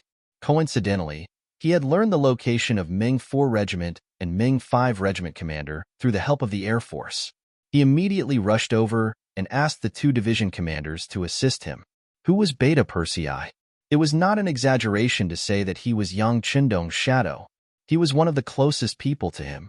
As the saying went, the gate of the prime minister was a 7th-ranked official, not to mention an important position like Beta Persei. Towards the request of such a person, as former surrendered generals, how could Barry and you two dare to refuse? After Younger spoke to them, the 2 of them readily agreed. Not only that, they also followed Younger's instructions and shut down the military radio stations. After that, the 80,000-plus soldiers of the 3 armies seemed to have suddenly disappeared. They left the battlefield and headed straight for the Norman Khanate at an oblique angle. After 3 days and 3 nights of hurrying, they had already arrived at the Norman Khanate. In order not to alert the enemy and let the enemy be on guard, Beta Persei led the army to choose a small path. Thus, when they suddenly appeared in front of the capital of the Norman Khanate on the 6th day, the people there were frightened. Outside the city, 80,000 Han soldiers holding the 5-star flag suddenly appeared like divine soldiers descending from the sky, causing Sai-Han to turn pale with fright. He immediately sent his general Tuyabai out of the city to meet the enemy. He wanted to take advantage of the fact that the 5-star army had not yet gained a firm foothold and take the initiative. Tuyabai was a general of the Norman Khanate and was very brave. Usually, 4 or 5 people would not be able to get close to him. Such a person naturally had his own pride. When he appeared on the battlefield, he immediately rushed forward on horseback, clamoring to challenge the generals of the 5-star army. Balu and Wu Tuan naturally could not tolerate this. This was a very good opportunity to show off in front of Beta Persei, so they did not want to let it go. While the two of them were still thinking about who would rush out to fight, Beta Persei, who was wearing a purple cloak, had already rushed out. This was not the first time Beta Persei had encountered this kind of one-on-one battle. He gradually fell in love with this kind of feeling, especially when he chopped off the enemy's head with his sword and the soldiers on his side let out a deafening roar, which filled him with a sense of satisfaction. Now that someone actually wanted to challenge him to a one-on-one battle, how could he not satisfy such a request? Laughing loudly, he spurred his horse out. In the Black Cavalry camp, not only were the first Captain Xiu Vi and the second Captain Dao Xiao not worried, they were even having an intense discussion, arguing about how long it would take for Beta Persei to kill the enemy general. 15 rounds should be about right. Xiu Vi imitated Yang Chendong and said confidently, I say 10 rounds should be enough. Dao Xiao raised a different opinion, his face also showing a confident smile that resembled Yang Chendong's. The two of them each expressed their own opinions, looking as if they would not give in to the other. Balu and Wu Tuo were shocked by this scene. This was a battlefield, not a drill. How could they be so relaxed and natural, as if they did not take Beta Persei's life seriously? Were they really that confident? While the two of them were still curious and puzzled, Beta Persei had already collided with Tuyabai on the battlefield. As the warhorses crossed each other, a sword and a spear clashed and separated. Tuyabai used a long spear, and at a glance, it was obvious that he was a powerful general. He relied on this great strength to take down Beta Persei's celestial saber. But in terms of strength, how could Beta Persei be afraid of others? Seeing the other party's long spear coming, he deliberately held back half of his strength and met the other party head-on. Clang! With one clash, the celestial saber in Beta Persei's hand trembled. Because of the great force, he almost fell off his horse. Ha ha! Tuyabai, who had used all of his strength, did not know that the previous attack was just a probing move. He thought that this was Yang Er's full strength, and could not help but feel a surge of confidence, once again thrusting his spear forward. After the test just now, both of them knew what was going on.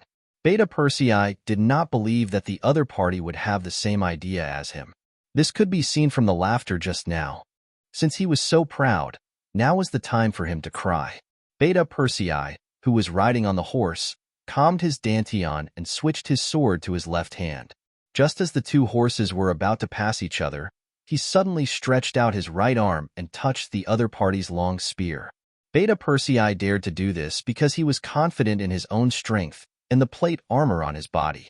This was the armor that the engineers of Crimson City's munitions factory spent a lot of effort and went through countless improvements. It could be said that it was invulnerable. With this, he could ignore any attack from the other party for a short period of time. Beta Persei did not dodge and stretched out his hand to meet the attack, which was greatly beyond Tuyabai's expectations. In such a short time, his spear had already swept across Beta Persei's body. Sure enough, the spear did not pierce through the armor, but only scratched it. Seeing that his attack had failed, Tuyabai instinctively retracted his spear. But at this time, Beta Persei's right arm, which had already stretched out, began to exert force and suddenly grabbed the spear. Tuyabai's body uncontrollably moved forward and came in front of Beta Persei. At this moment, the distance between the two sides was less than 40 centimeters. Beta Persei laughed and waved his left arm. Tuyabai screamed and a big head flew into the air. Tuyabai's body fell to the ground and died in battle. It had only been 2 rounds. The first round was a test, the second round was a killing move, and it was a success.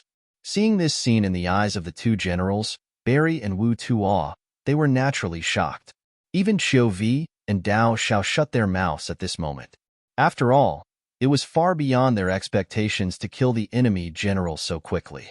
After killing Tuyabai, Yang Er took the opportunity to point his saber forward and roared, "Soldiers, follow me and kill." Yang Er's saber was pointed forward and he shouted, "Soldiers, follow me and kill. Kill." The first to rush out were the 1,800 black cavalry soldiers. They had long been used to attacking in any situation and environment. After years of hard training, even when they were sleeping, they would jump up and draw their swords when they heard the general's order.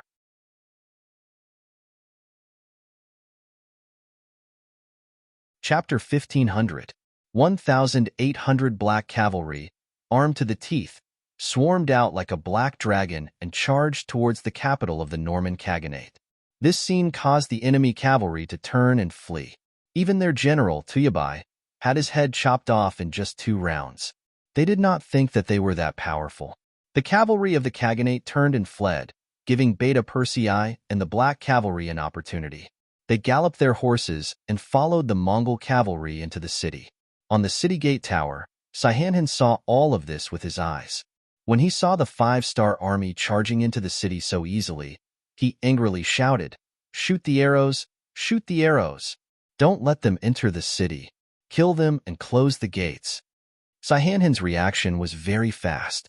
The guards beside him were also very supportive. They took out their bows and shot down the city wall, trying to stop the black cavalry from advancing. In order to achieve their goal, some of the black cavalry soldiers who were close to the black cavalry also became their targets. Arrows rained down like rain. The Mongol cavalrymen, who were poorly equipped and defenseless, were shot by the arrows. All of them cried out in pain and fell from their horses. On the other hand, the black cavalry's armor was very good. The arrows did not have much effect on them. Kill anyone who approaches the city gate. Create the conditions for the rest of the army to enter the city. Yang was riding on his warhorse. He waved his arms and cut down 3 Mongol cavalrymen who charged at him. Then, he shouted at the other black knights and dragon guards. With Beta Persei's order, a group of 100 black cavalry soldiers immediately arrived in front of the city gate. They formed a tight formation and faced the Mongol cavalry who came to attack the city gate. Crossbows appeared in the hands of the black cavalry soldiers. This kind of crossbow, which had great lethality at close range, was very suitable to deal with the current situation. With someone guarding the city gate, Beta Persei led the other black cavalry soldiers into the city. He wanted to find out where the palace was, but he did not expect to hear someone shouting for the Khan to leave quickly. Following Yang Chendong would give him a chance to learn. Although Beta Persei had a headache whenever he talked about learning and even wanted to sleep, he could still understand some simple Mongolian words by staying by Yang Chendong's side every day. It was because he heard this voice that Beta Persei looked over and saw many people escorting a person down the city wall. Looking at the other party's clothes, he could tell that he was either rich or noble. "Hey, where are you going?" Beta Persei was not sure of the other party's true identity. He felt that it should not be simple, so he turned his horse around and rushed over with the celestial armament sword in hand. Beta Persei turned around and Xiao Vi, Dao Xiao, and the others who followed him immediately followed.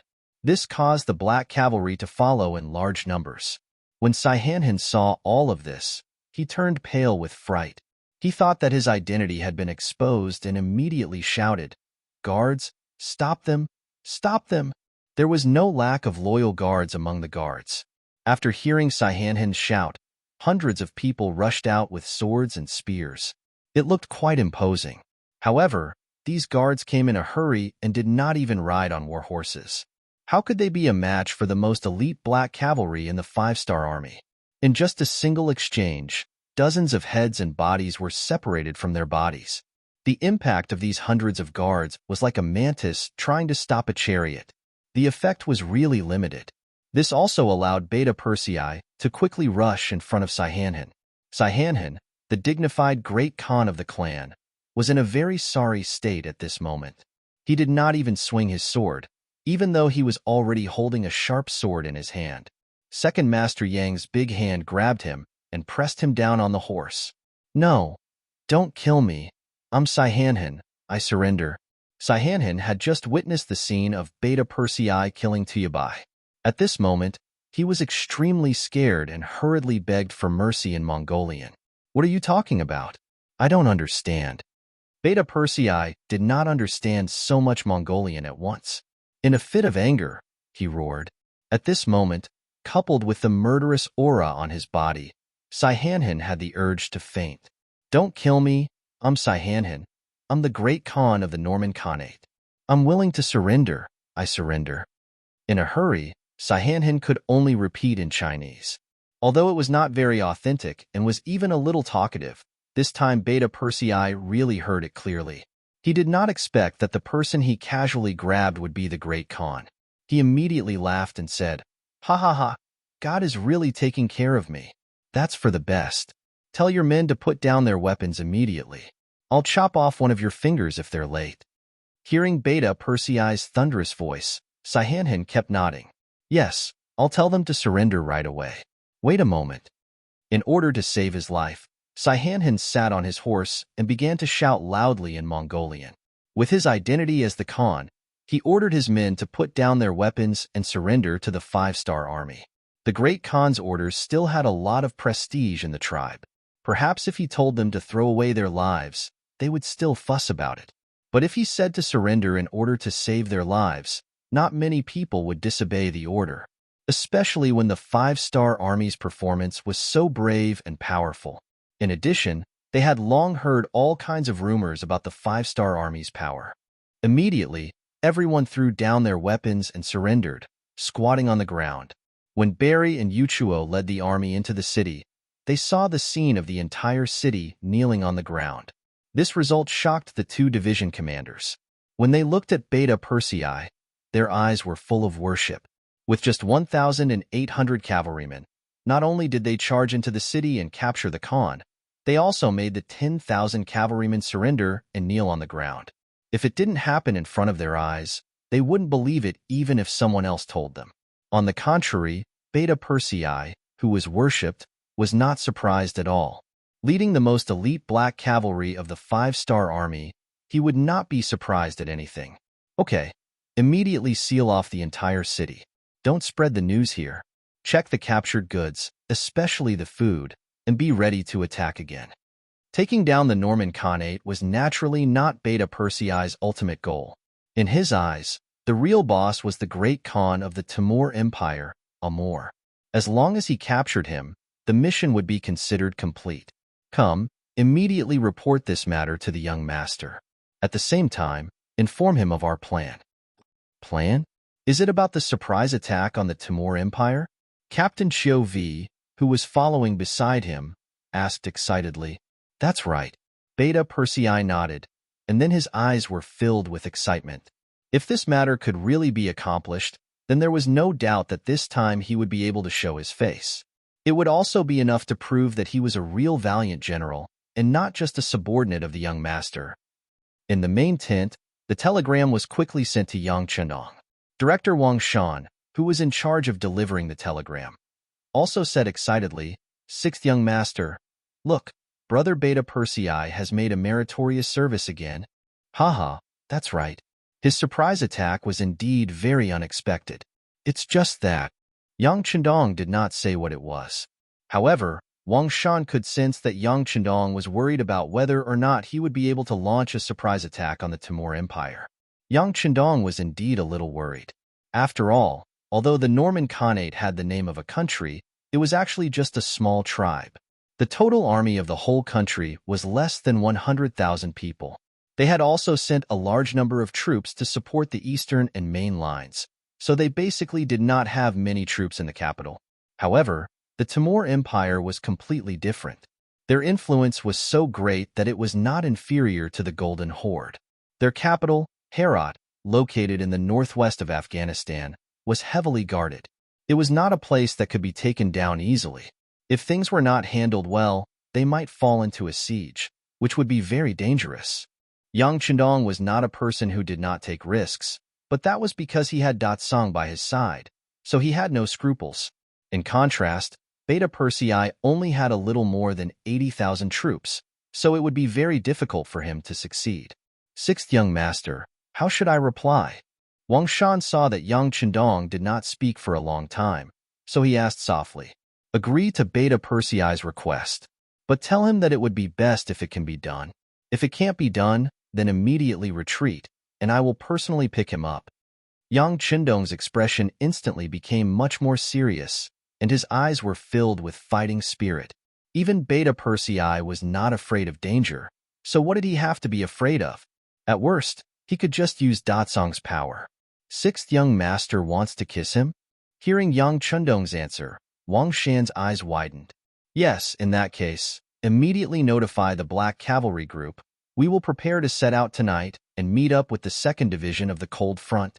At this time, Yang Chundong had already made up his mind. If he wanted to do it, then he would do it big. He could even destroy the Golden Horde. So what was there to be afraid of with the Timur Empire? Yes. Wang Shan was also affected by this mood, and immediately stood at attention and went out to notify the others. At this time, the 2nd Division of the Cold Front that Yang Chundong had chosen had already fought with Harsenhan's army, and the results were very good. The 2nd Division of the Cold Front was surrounded, and with the help of the 2 mixed cavalry divisions of the 3rd Army, they dug out the trenches they needed overnight. Early the next morning, after Harsenhan ordered the 100,000 troops to attack, the 2nd Division of the Cold Front was in the limelight.